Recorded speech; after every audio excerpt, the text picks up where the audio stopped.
안녕하세요. 아침 저녁으로 책장을 넘기는 시간에 오신 것을 환영합니다. 문자를 프리즘 삼아 성장의 혼란과 명확함을 비추고 이야기를 배삼아 아직 닿지 못한 인생의 저편으로 건너갑니다.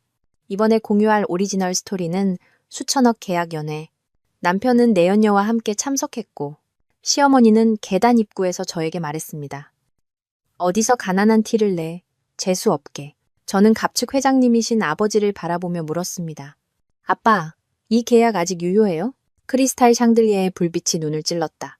손에 든 샴페인 잔 표면에 맺힌 물방울이 흘러내리는 것이 마치 눈가에 간신히 참고 있는 내 눈물 같았다. 서울 신라호텔 최상층 연회장은 화려하게 차려입은 사람들로 북적였다. 모두가 수천억 원 규모의 강동 신도시 개발 프로젝트 계약을 축하하기 위해 모였다. 내 옆에 있어야 할 남편은 지금 다른 여자의 팔짱을 낀 채 저곳에 있었다. 처연우, 너 거기 서서 뭐해? 시어머니 조밀한 여사의 날카로운 목소리가 계단 입구에서 들려왔다. 그녀는 값비싼 명품 드레스를 차려입고 있었고 목에 건 에메랄드 목걸이는 강남 아파트 한 채 값이라고 했다. 그녀는 마치 문지기처럼 서서 내가 올라갈 길을 막았다. 어머니, 지금 올라가려던 참이었어요. 나는 무의식적으로 치맛자락을 정리했다. 이 샤넬 꾸띠르 드레스는 오늘 밤을 위해 특별히 대여한 것으로 내 반달치 월급이 고스란히 들어갔다. 어머니라고 부르지 마. 그녀는 경멸스럽다는 듯 미간을 찌푸렸다. 내 그 궁상 맞은 꼴 좀 봐. 재수없는 기운 끌고 들어오지 말고. 나경 씨는 벌써 안에 와 있으니 너는 어서 가. 여기서 망신시키지 말고. 나는 핸드백 끈을 꽉 쥐었다. 손톱이 손바닥을 파고들었다. 3년 주씨 집안에 시집온 이후로 시어머니는 단 한 번도 나에게 좋은 낯을 보여준 적이 없었다. 하지만 이렇게 중요한 자리에서 대놓고 나를 쫓아낼 줄은 몰랐다. 그때 연회장 문이 열리며 웃음소리가 터져나왔다. 고개를 들자 피가 멎는 듯했다. 내 남편 주지훈이 말끔한 아르마니 수트를 차려입고 젊은 여자의 팔짱을 낀 채였다. 두 사람은 다정하게 메인 테이블로 향했다. 그 여자는 눈부신 붉은 드레스를 입었고 가슴에 다이아몬드 목걸이가 불빛 아래 반짝이며 내 눈을 찔렀다. 임나경. 내 목소리가 떨리는 것이 느껴졌다. 시어머니는 비웃었다. 눈썰미는 있네. 지훈이가 진작에 집안 수준 맞는 사람을 만났어야 했는데. 네가 죽자고 매달리지만 않았어도. 나는 눈물이 떨어지지 않도록 아래 십수를 세게 깨물었다. 죽자고 매달렸다고? 그 옛날 빗속에서 밤새도록 무릎 꿇고 나에게 청혼한 것은 분명 주지훈이었다. 나는 그를 위해 해외 유학의 기회를 포기했다. 그를 위해 시어머니의 구박을 견뎠다. 그를 위해 나는 심지어 서연우 아직도 안 가고 뭐해? 시어머니의 목소리가 나를 현실로 돌려놓았다. 오늘은 지훈이랑 임성그룹이 계약하는 중요한 날이야. 여기서 거슬리게 굴지 마. 나경 씨는 임 회장님의 친족하라고. 너보다 1000배는 나아. 나는 심호흡을 하고 메인 테이블을 바라보았다. 주지훈은 임나경의 귓가에 무언가 속삭이고 있었고 그녀는 교태 섞인 웃음을 터뜨렸다. 석 달 전 나는 그의 셔츠 깃에서 립스틱 자국을 발견했다. 그의 휴대폰에서 수상한 문자들을 발견했다. 하지만 나는 침묵을 선택했다. 아버지의 회사가 위기에 처해 이 프로젝트의 투자가 필요했기 때문이다. 조 사모님. 그 말씀은 너무 이른 것 같군요. 낮고 위험 있는 목소리가 갑자기 계단 위에서 들려왔다. 얼굴에 미소가 굳어버린 시어머니를 포함해 모든 사람이 일제히 고개를 돌렸다. 갑측 회장님, 서천명 회장님이 천천히 계단을 내려오셨다. 맞춤 제작된 수트는 그 자체로 위험을 뿜어냈다. 순식간에 장내가 조용해졌고 음악마저 멎는 듯했다. 서 회장님. 시어머니의 얼굴이 새파래지더니 이내 아첨하는 미소로 바뀌었다. 어떻게 직접 내려오셨습니까? 저희가 접대에 소홀했습니다. 서천명 회장님은 그녀를 쳐다보지도 않고 곧장 나에게 시선을 고정했다. 나는 그와 눈을 마주쳤고 눈물은 마침내 걷잡을 수 없이 흘러내렸다. 아빠, 나는 목이 메어 이 한마디를 내뱉었다. 이 계약 아직 유효해요? 장내가 술렁였다. 시어머니의 얼굴은 순간 잿빛이 되었다. 주지훈은 자리에서 벌떡 일어났고 와인잔이 넘어져 새하얀 테이블볼을 핏자국처럼 붉게 물들였다. 그리고 나, 서연우. 서림건설그룹의 유일한 상속녀는 눈물을 닦고 모든 사람의 충격적인 시선 속에서 등을 곧게 펴고 계단을 올랐다. 나는 레드카펫을 밟고 계단을 올랐다. 등 뒤로는 죽은 듯이 고요한 연회장이 있었다. 돌아보지 않아도 주지훈의 그 잘생긴 얼굴이 지금 얼마나 일그러져 있을지, 시어머니가 공들여 관리한 얼굴이 어떻게 무너져 내렸을지 상상할 수 있었다. 3년. 그들은 내가 그저 평범한 대학 교수 집안의 딸, 그들의 주씨 집안의 신분 상승한 신데렐라라고만 생각했다. 아버지는 계단 중간에서 나를 기다리고 계셨다. 그의 시선이 내가 대여한 드레스에 닿았고 미미하게 미간을 찌푸리셨다. 연우야, 고생 많았구나. 그의 목소리는 아주 낮아 나만 들을 수 있었다. 그 한마디에 다시 눈물이 터질 뻔했지만 나는 그저 고개를 저으며 등을 곧게 폈다. 지금은 약해질 때가 아니었다. 아래층에는 수백 개의 눈이 우리를 지켜보고 있었고 그중 상당수는 제게의 거물들이었다. 아버지는 나를 이끌고 귀빈실로 향했다. 비서가 재빨리 문을 열어주었다. 문이 닫히는 순간 연회장에서 시끄러운 웅성거림이 터져 나오는 것을 들었다. 귀빈실에서 아버지는 직접 따뜻한 물 한 잔을 따라주셨다. 그의 손은 안정적이었지만 나는 그가 화가 나셨다는 것을 알았다. 그는 왼손 약지로 탁자를 가볍게 두드리고 계셨다. 가족들만 아는 그가 극도로 화가 났다는 신호였다. 왜 진작 말하지 않았니? 나는 찻잔을 들고 그 온기가 손바닥으로 전해지는 것을 느꼈다. 그때 막 심장 스텐트 시술 받으셨잖아요. 의사 선생님이 스트레스 받으면 안 된다고 하셨어요. 나는 잠시 말을 멈췄다. 그리고 전 그 사람이 변할 거라고 믿었어요. 아버지는 잠시 침묵하시더니 갑자기 말씀하셨다. 임씨 집안, 그 아가씨는 임세창의 조카다. 나는 고개를 번쩍 들었다. 임세창은 주성건설의 가장 큰 자재 공급업체 사장이자 업계에서 아버지의 오랜 경쟁자였다. 그럼 이건 단순한 외도가 아니었네요. 나는 떨리는 목소리로 물었다. 처음부터 아니었지. 아버지의 목소리가 차가워졌다. 주지훈은 석 달 전부터 네가 서천명의 딸이라는 걸 알고 있었다. 그가 임나경에게 접근한 건 임세창과 연주를 만들기 위해서였고 이번 강동 프로젝트를 통해 재기를 노렸던 거다. 내 손가락이 떨려 찻잔을 놓칠 뻔했다. 석 달 전. 그때가 바로 내가 처음 주지훈의 셔츠에서 립스틱 자국을 발견했을 때였다. 그가 알고 있었다는 건 어떻게 아셨어요? 아버지는 양복 안주머니에서 사진 한 장을 꺼내 내 앞에 밀어놓으셨다. 사진 속에는 주지훈과 임세창이 한 프라이빗 클럽에서 건배를 하고 있었다. 시간은 지난달로 찍혀 있었다. 사진 한쪽 구석에는 임나경이 주지훈의 팔짱을 끼고 있는 모습이 보였다. 사람을 붙여서 알아봤다. 아버지의 말투는 담담했다. 네가 그 녀석과 결혼하겠다고 고집부릴 때부터 계속 사람을 붙여 지켜보고 있었다. 가슴이 답답해졌다. 나의 결혼 생활이 아버지의 감시 아래 있었다니. 하지만 이 순간 나는 비참하게도 일말의 안도감을 느꼈다. 만약 그렇지 않았다면 나는 영원히 속고 있었을지도 모른다. 강동 프로젝트는 저에 대한 시험이었군요. 그렇죠? 나는 문득 모든 것을 깨달았다. 아버지는 가볍게 고개를 끄덕이셨다. 내 딸이 선택한 남자가 과연 서림의 미래를 맡길 만한 인물인지 보고 싶었다. 나는 쓴웃음을 지었다. 결과는 너무나 명확하네요. 주지훈은 그럴 가치가 없을 뿐만 아니라 그 신뢰를 무참히 짓밟았다. 귀빈실 밖에서 급한 발소리가 들려왔고 이어서 주지훈의 다급한 목소리가 들렸다. 들여보내줘요. 내 아내란 말입니다. 나는 심호흡을 하고 아버지를 바라보았다. 그는 가볍게 고개를 끄덕이며 내가 직접 처리하라는 신호를 보내셨다. 문이 거칠게 열리고 주지훈이 문 앞에 섰다. 그의 얼굴은 붉게 달아올라 있었다. 그의 뒤에는 겁에 질린 호텔 지배인과 굳은 표정의 시어머니가 서 있었다. 연우야, 이게 대체 어떻게 된 일이야? 주지훈의 시선이 나와 아버지 사이를 오갔다. 그의 목소리에는 내가 들어본 적 없는 당혹감이 묻어 있었다. 서 회장님이, 어떻게 당신 아버님? 나는 한때 깊이 사랑했던 이 남자를 담담하게 바라보았다. 그의 넥타이는 삐뚤어져 있었고 이마에는 잔땀이 맺혀 있었다. 그의 눈은 계산적인 빛으로 가득했다. 나는 문득 깨달았다. 나는 그를 한 번도 제대로 알지 못했다는 것을. 제 성이 서씨니까요. 서천명 회장님의 딸 서연우. 나는 찻잔을 내려놓았다. 목소리는 작았지만 한 글자 한 글자가 칼날 같았다. 결혼 전에 말했잖아요. 아버지는 건설 자재 사업을 하신다고. 어느 회사인지는 묻지 않았죠. 시어머니는 숨을 헉 들이켰다. 공들여 그린 눈이 동그래졌다. 서림건설, 그 서림그룹? 그때 아버지가 천천히 일어서셨다.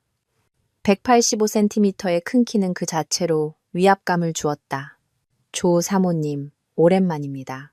시어머니의 얼굴이 순식간에 잿빛으로 변했다. 나는 문득 5년 전 주성건설이 서림과 협력하려다 아버지에게 단칼에 거절당했던 일이 떠올랐다. 그때 아버지는 주성건설은 신용이 부족하다는 한마디로 주씨 집안을 업계의 웃음거리로 만드셨다. 서 회장님, 이건 다 오해입니다. 시어머니의 목소리는 한순간에 기어들어갔고 허리도 저절로 굽혀졌다. 연우가 한 번도 말한 적이 제가 숨기라고 했습니다. 아버지가 그녀의 말을 끊었다. 제 딸이 집안 배경 때문에 불순한 의도를 가진 사람에게 이용당하는 것을 원치 않았습니다. 그는 의미심장하게 주지훈을 쳐다보았다. 지금 보니 아주 현명한 결정이었군요. 주지훈의 얼굴이 새하얗게 질렸다. 나는 그를 보며 문득 7년 전 급이 오던 날을 떠올렸다. 그때 우리는 대학생이었다. 그는 우리 기숙사 건물 아래에서 비를 맞으며 6시간을 기다렸다. 단지 나에게 감기약 한 상자를 전해주기 위해서. 창문을 열었을 때 흠뻑 젖은 채 바보처럼 웃고 있는 그의 모습을 보고 마음이 한순간에 녹아내렸다. 그날 밤 그는 내 귓가에 속삭였다. 연우야, 나 주지훈이 평생 너를 배신하면 하늘의 벌을 받을게. 지금 생각하니 얼마나 역겨운가. 연우야, 주지훈이 갑자기 한 걸음 다가와 내 손을 잡으려 했다. 설명할 수 있어. 나경 씨는 그냥. 나는 한 걸음 물러나 그의 손길을 피했다. 그냥 뭐요? 그냥 사업 파트너의 조카? 그냥 비즈니스 때문에 만나는 사이? 나는 가방에서 휴대폰을 꺼내 동영상 하나를 틀었다. 2주 전에 사람을 고용해 찍은 것이었다. 주지훈과 임나경이 온천 호텔에서 주말을 보내는 장면이었다. 주지훈의 얼굴에서 핏기가 가셨다. 1년 3개월, 나는 정확한 숫자를 말했다. 당신과 임나경의 관계는 그렇게 오래됐어요. 내가 알게 된 것보다 훨씬 더. 시어머니가 날카롭게 소리쳤다. 서연우, 네가 감히 내 아들을 미행해? 나는 그녀를 향해 돌아보며 문득 웃음이 났다. 조 여사님, 잊으셨어요? 주씨 집안 며느리가 되려면 한쪽 눈은 감고 살아야 한다고 직접 말씀하셨잖아요. 그때 아버지가 내 곁으로 와서 내 어깨를 가볍게 누르셨다. 연우야, 어떻게 처리하고 싶니? 나는 주지훈의 겁에 질린 눈과 시어머니의 억지로 버티는 오만한 표정을 보았다. 문득 피로감이 몰려왔다. 3년의 결혼 생활은 결국 한편의 희극이었다. 이혼해요. 나는 분명하게 말했다. 내일 제 변호사가 연락할 겁니다. 주지훈이 고개를 번쩍 들었다. 연우야, 그럴 순 없어. 그리고 나는 그의 말을 끊었다. 혼전 계약서에 따라 주성건설이 강동 프로젝트에서 가진 지분은 제가 다시 사들일 권리가 있어요. 나는 아버지를 향해 돌아보았다. 아빠, 이 프로젝트는 우리 서림이 직접 하죠. 아버지의 입가에 옅은 미소가 번졌다. 그거 좋구나. 시어머니는 거의 비명에 가까운 소리를 질렀다. 그건 안 돼. 그건 우리 주씨 집안의 목숨줄이야. 그럼 법정에서 뵙죠. 나는 평온하게 말했다. 덧붙여 주지훈 씨의 혼인 파탄 증거, 그리고 공동 재산을 임나경 명의로 빼돌린 은행 거래 내역까지 전부 제출하겠습니다. 주지훈은 벼락이라도 맞은 듯 그 자리에 얼어붙었다. 네가 어떻게? 나는 대답하지 않고 가방을 들고 밖으로 향했다. 그의 곁을 지날 때 익숙한 향수 냄새와 임나경의 향수 냄새가 섞여 역겨움을 자아냈다. 연우야, 주지훈이 등 뒤에서 나를 불렀다. 한 번만 기회를 줘. 예정을 생각해서라도. 나는 걸음을 멈췄지만 돌아보지는 않았다. 주지훈 씨, 우리 결혼식 날 비가 왔던 거 기억해요? 그는 침묵했다. 이제야 알겠네요. 나는 나지막이 말했다. 그건 결코 좋은 징조가 아니었어요. 귀빈실을 나서자 연회장의 모든 시선이 나에게 집중되었다. 나는 허리를 곧게 펴고 한 걸음 한 걸음 계단을 내려갔다. 이번에는 아무도 감히 나를 막지 못했다. 아무도 감히 나의 궁상맞은 모습을 비웃지 못했다. 레드카펫 양쪽으로 사람들이 저절로 길을 터주었다. 여기저기서 서연우 씨 하고 부르는 인사말이 들려왔다. 입구에 다다랐을 때 붉은색 인형이 나를 막아섰다. 임나경이었다. 그녀의 정교한 화장도 눈 속의 당황스러움은 감추지 못했다. 가슴에 다이아몬드 목걸이가 불빛 아래 반짝였다. 서연우 씨. 그녀는 목소리를 낮췄다. 너무 더 이해하지 마요. 지훈 씨가 사랑하는 건 나니까. 주 씨 집안은 조만간. 나는 그녀를 보며 문득 웃음이 났다. 임나경 씨, 남이 버린 쓰레기 줍는 게 취미인 건 자유지만 이것만은 기억해요. 나는 그녀의 귓가에 다가가 속삭였다. 당신 목에 걸린 그 다이아몬드, 내 돈 주고 산 거예요. 그녀의 얼굴이 순식간에 새빨개졌다. 나는 우아하게 몸을 돌려 떠났다. 등 뒤에서 임나경이 분한 듯 발을 구르는 소리가 들려왔다. 문 밖에는 아버지의 롤스로이스가 이미 대기하고 있었다. 운전기사가 공손하게 차 문을 열어주었다. 차에 오르자 나는 밤새 참았던 눈물을 마침내 터뜨렸다. 아버지는 말없이 손수건을 건네주셨다. 차가 호텔을 빠져나갈 때 나는 마지막으로 불빛이 환한 연회장을 돌아보았다. 그곳에는 나의 3년의 청춘과 잘못 바친 사랑과 그리고 마침내 깨어난 꿈이 있었다. 아빠, 나는 눈물을 닦았다. 저 경영 배우고 싶어요. 아버지의 눈에 한 줄기 만족스러운 빛이 스쳐 지나갔다. 좋다. 내일부터 나랑 같이 회사로 출근하자. 나는 고개를 끄덕이고 창밖으로 빠르게 스쳐 지나가는 네온 사인을 바라보았다. 오늘부터 서연우는 더 이상 누구의 아내도 누구의 며느리도 아니었다. 그녀는 그저 그녀 자신, 서림그룹의 상속녀일 뿐이었다. 그리고 주씨 집안은 그들의 행동에 대한 대가를 치르게 될 것이다. 연회장의 크리스탈 샹들리에가 갑자기 눈부시게 느껴졌다. 나는 계단 중앙에 서서 수백 개의 시선이 칼날처럼 날아와 꽂히는 것을 느꼈다. 주지훈의 얼굴은 불빛 아래 병적으로 창백했다. 그의 입술은 떨렸지만 아무 소리도 내지 못했다. 시어머니 조미라는 마치 목이 졸린 사람처럼 공들여 꾸민 얼굴이 일그러져 있었다. 서 회장님이 내 아버지라고? 주지훈의 목소리는 아주 먼 곳에서 들려오는 듯했다. 나는 대답하지 않고 그저 나와 3년간 한 침대를 썼던 이 남자를 평온하게 바라보았다. 그의 아르마니 수트는 여전히 멋졌지만 넥타이는 삐뚤어져 있었고 이마에는 잔땀이 송골송골 맺혀 있었다. 얼마나 우스운가. 1시간 전만 해도 그는 품위 있게 임나경의 손을 잡고 있었는데 지금은 마치 현장에서 잡힌 도둑 같았다. 아버지 서천명 회장님이 내 곁에 서셨다. 185cm의 큰 키는 그 자체로 위엄이 있었다. 그는 장내를 둘러보며 크지 않지만 모든 사람이 똑똑히 들을 수 있는 목소리로 말했다. 강동 신도시 개발 프로젝트 계약 연회에 참석해 주신 모든 분께 감사드립니다. 다만 유감스러운 소식을 전하게 되었습니다. 우리 서림그룹은 주성건설과의 협력을 전면 중단하기로 결정했습니다. 연 회장은 순식간에 아수라장이 되었다. 주지훈이 소리치며 달려들었지만 아버지의 경호원들에게 두 걸음 앞에서 제지당했다. 서 회장님, 이건 말도 안 됩니다. 저희는 이미 막대한 자금을 투입했습니다. 주지훈의 목소리는 거의 비명에 가까웠다. 아버지는 그를 쳐다보지도 않고 자리에 있던 다른 재계 인사들을 향해 돌아섰다. 서림은 강동 프로젝트를 단독으로 개발할 것입니다. 협력에 관심 있는 분들은 내일 오전 10시까지 그룹 본사로 와주시기 바랍니다. 이 한마디는 주성건설에 대한 사형 선고나 다름없었다. 서림의 지원 없이는 주씨 집안은 이 수천억 원 규모의 프로젝트를 감당할 수 없었다.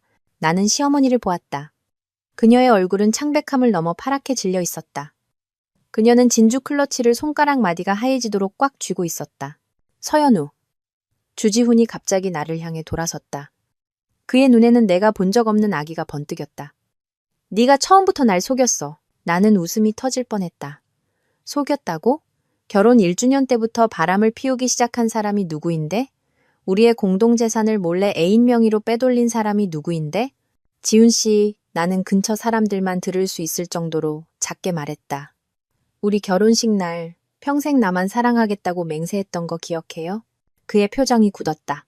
내일 제 변호사가 이혼 서류를 가지고 당신을 찾아갈 겁니다. 나는 장내 모든 사람이 들을 수 있도록 목소리를 높였다. 혼전 계약서에 따라 저는 주성건설이 강동 프로젝트에 가지고 있는 지분에 대한 분할을 요구할 권리가 있습니다.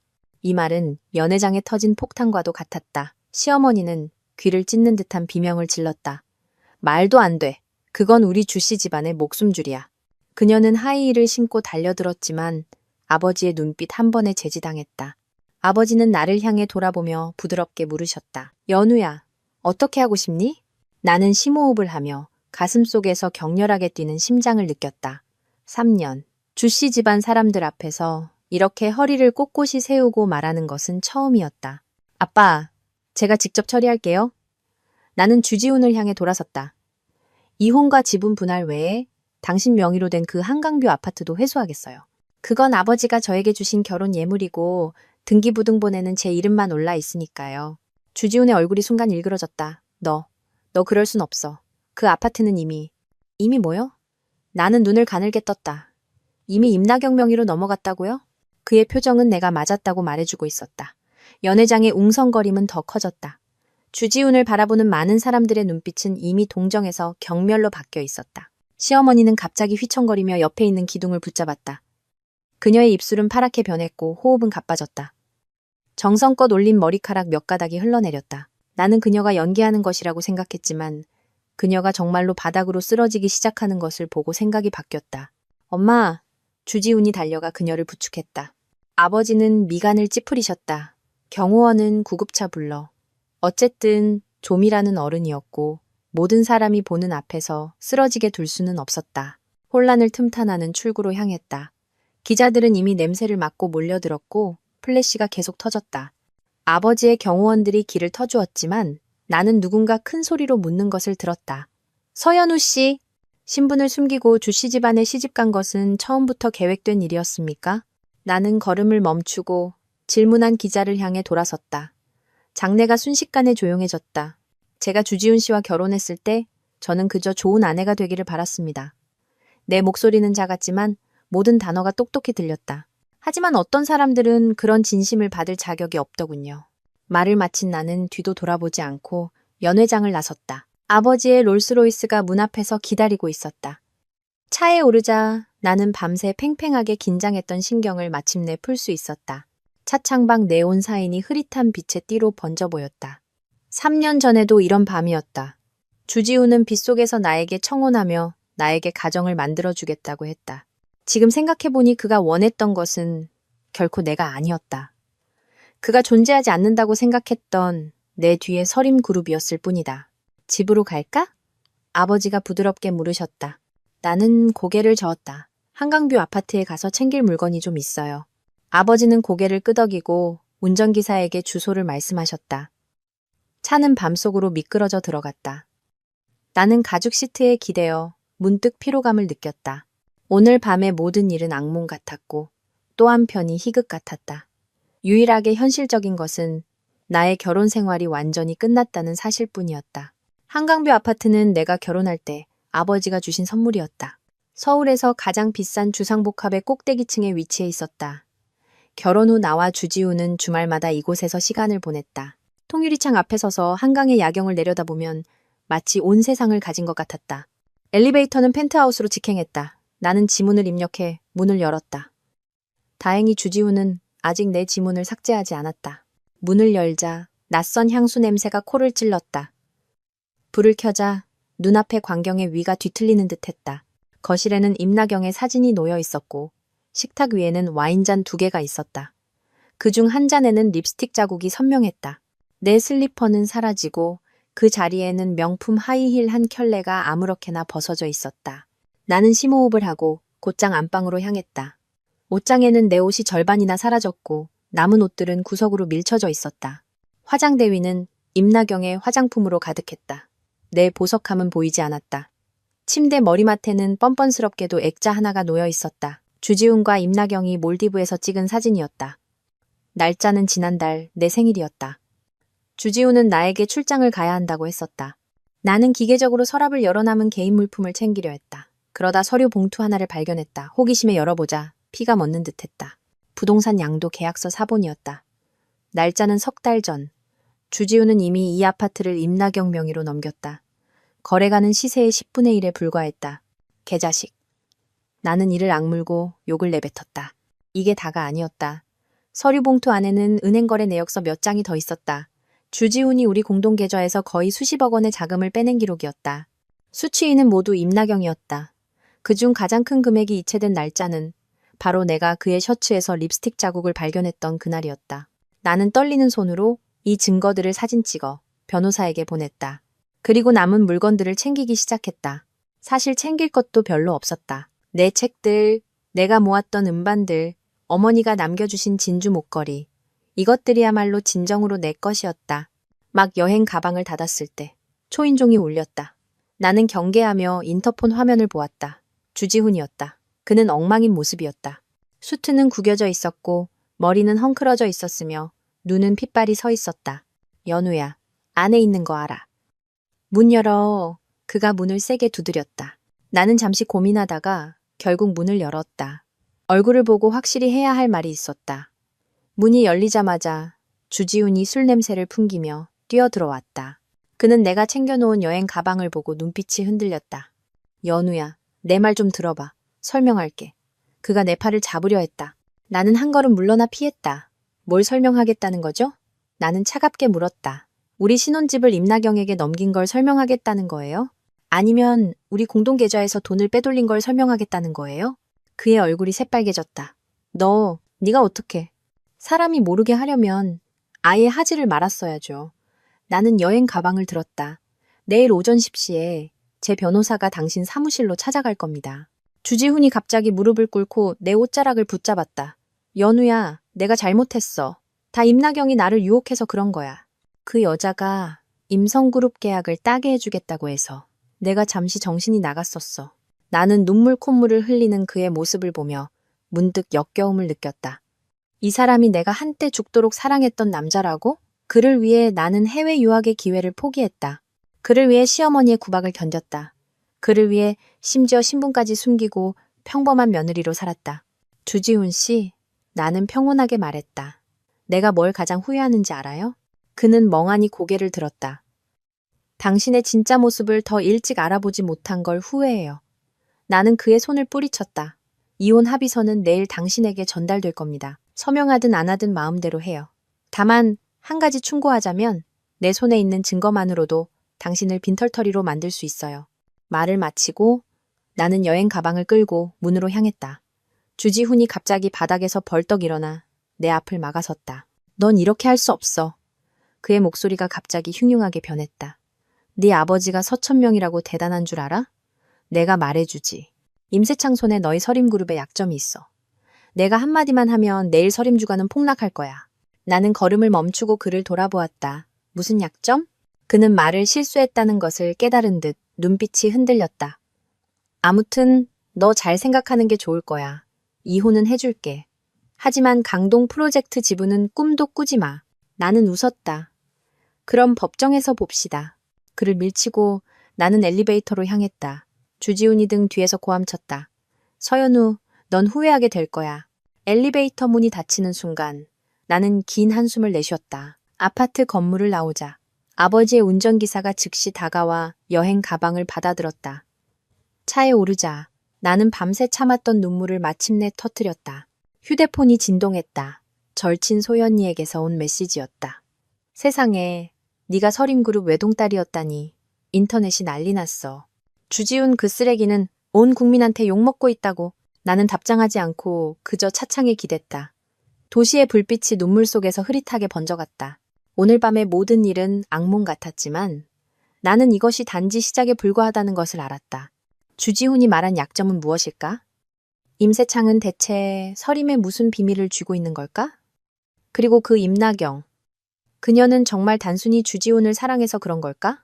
너무 많은 의문과 너무 적은 답. 하지만 한 가지는 분명했다. 오늘 밤부터 서연우는 더 이상 누구의 아내도 누구의 며느리도 아니었다. 그녀는 그저 그녀 자신, 서림그룹의 상속녀일 뿐이었다. 그리고 주씨 집안은 그들의 행동에 대한 대가를 치르게 될 것이다. 서씨 저택의 아침 햇살이 얇은 커튼을 뚫고 들어와 바닥에 금빛 얼룩을 만들었다. 나는 어릴 적 쓰던 침대에 누워 천장의 크리스탈 샹들리에를 멍하니 바라보았다. 지금이 언제인지, 여기가 어디인지 순간 헷갈렸다. 집에 돌아온 지 사흘째 나는 여전히 한밤중에 놀라 깨곤 했다. 무의식적으로 손을 뻗어 침대 옆자리를 더듬다가 이곳이 주씨집이 아니라는 것을 깨달았다. 이곳에는 주지훈도 까다로운 시어머니도 없었다. 7년 전 내가 대학에 가기 위해 집을 떠났을 때와 똑같은 모습의 내 방만 있었다. 휴대폰이 진동했다. 변호사에게서 온 메시지였다. 주지훈 씨가 이혼 합의서 서명을 거부하고 있습니다. 직접 만나서 이야기하고 싶다고 주장합니다. 나는 냉소를 보내며 답장했다. 원래 계획대로 이혼 소송 진행해주세요. 휴대폰을 내려놓고 나는 통유리창 앞으로 걸어갔다. 서울 근교 최고급 빌라촌에 위치한 서씨 저택은 부지가 5,000평에 가까웠다. 정원에는 어머니가 생전에 가장 좋아하셨던 장미가 가득했다. 이곳에서 멀리 도시의 윤곽이 보였다. 그곳에 주성건설 사무실이 있었고 내가 평생 함께할 것이라고 믿었던 집이 있었다. 이제 모든 것이 과거의 연기가 되었다. 아가씨, 일어나셨어요? 아버지의 목소리가 문 밖에서 들려왔다. 네, 아빠. 나는 재빨리 베이지색 원피스로 갈아입고 문을 열었다. 아버지는 이미 말끔한 양복 차림으로 문 앞에 서 계셨다. 내가 집에 돌아온 후 그는 마치 10년은 젊어진 듯 눈가에 주름도 펴진 것 같았다. 오늘 나랑 같이 회사에 가자. 그가 말했다. 이사회가 너를 봐야 할 필요가 있다. 나는 고개를 끄덕이고 아버지를 따라 아래층으로 내려갔다. 식당에는 이 집사님이 이미 아침 식사를 준비해 놓으셨다. 내가 가장 좋아하는 전복죽과 정갈한 반찬들, 그리고 갓 짜낸 오렌지 주스. 아가씨 많이 드세요. 이 집사님이 웃으며 말했다. 그동안 많이 야위셨어요. 코끝이 찡했다. 주씨 집에서 아침 식사는 항상 나 혼자 해결해야 했다. 시어머니는 주씨 집안 며느리는 늦잠을 자면 안 된다고 말하면서도 내가 부엌에서 내가 먹고 싶은 음식을 만드는 것은 결코 허락하지 않았다. 아버지는 경제신문을 보시며 말씀하셨다. 어제 주성건설 주가가 하한가를 쳤다더구나. 내 손에 젓가락이 살짝 멈칫했다. 강동 프로젝트 중단 때문에요? 아버지는 신문을 내려놓으셨다. 그의 눈에 날카로운 빛이 스쳐 지나갔다. 내가 그들 장부를 조사하라고 시켰는데 몇 가지 문제가 발견됐다. 오늘 아침 경제지에 이미 소문이 돌기 시작했지. 나는 즉시 아버지의 말뜻을 알아차렸다. 그가 주씨 집안을 공격하기 시작한 것이다. 이것은 단지 나를 위해 화를 내는 것이 아니라 사업적으로 필요한 조치였다. 주지훈이 어젯밤 임세창이 서림의 약점을 쥐고 있다고 협박했으니 아버지는 선제 공격에 나선 것이다. 아빠, 주지훈이 임세창 손에 우리 약점이 있다고 했어요. 아버지의 표정이 순간 굳어졌다. 그게 뭔지 말했니? 나는 고개를 저었다. 그냥 서림 주가를 폭락시킬 수 있다고만 했어요. 아버지는 잠시 생각에 잠기시더니 갑자기 물으셨다. 5년 전 강서지구 공사장 사고 기억하니? 가슴이 철렁했다. 그 사고로 2명이 죽고 3명이 다쳤다. 당시 사건은 조용히 처리되었고 보상금도 모두 비밀리에 해결되었다. 설마 임세창이 그때 자재 공급업체였나요? 아버지가 나지막이 말씀하셨다. 그가 제공한 철근이 규격 미달이었어. 하지만 계약서에 교묘하게 손을 써서 책임을 우리 쪽으로 떠넘길 수 있게 해놨지. 나는 숨을 헉 들이켰다.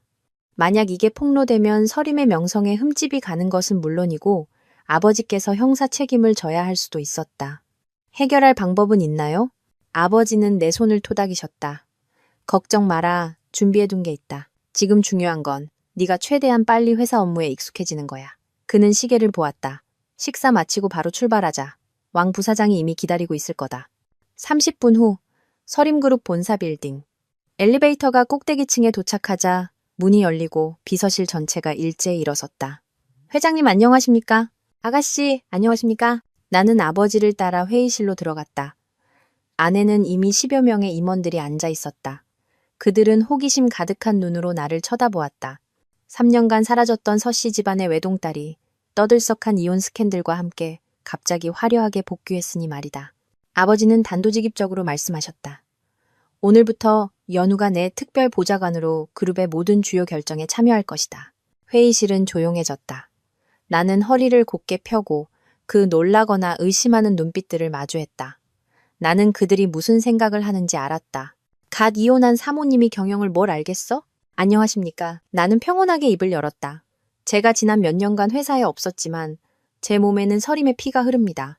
가장 빠른 시간 안에 업무에 익숙해져 아버지의 신뢰에 보답하겠습니다.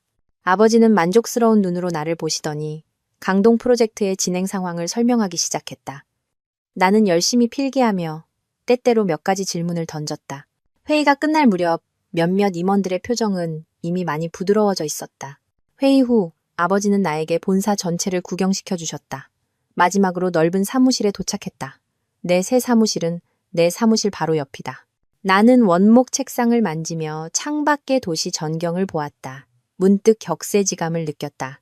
사흘 전만 해도 나는 시어머니에게 궁상 맞다고 욕을 먹던 며느리였는데 지금 나는 서림그룹의 핵심에 서서 이 거대한 기업 제국을 물려받을 준비를 하고 있었다. 고맙습니다, 아빠. 나는 나지막이 말했다. 아버지는 고개를 저으셨다. 고마워할 것 없다. 원래 내 것이었으니까. 그는 잠시 말을 멈췄다. 오후에 재무팀에서 보고하러 올 거다. 미리 준비해두렴. 아버지가 떠난 후 나는 사무실 의자에 앉아 심호흡을 했다.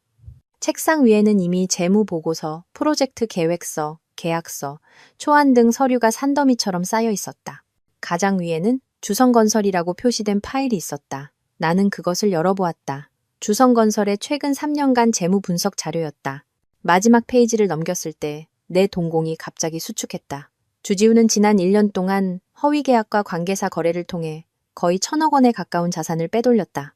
그중 가장 큰 금액은 2달 전에 한 여객회사로 송금되었다. 그리고 이 회사의 실질적인 소유주는 놀랍게도 임세창이었다. 그랬구나. 나는 중얼거렸다.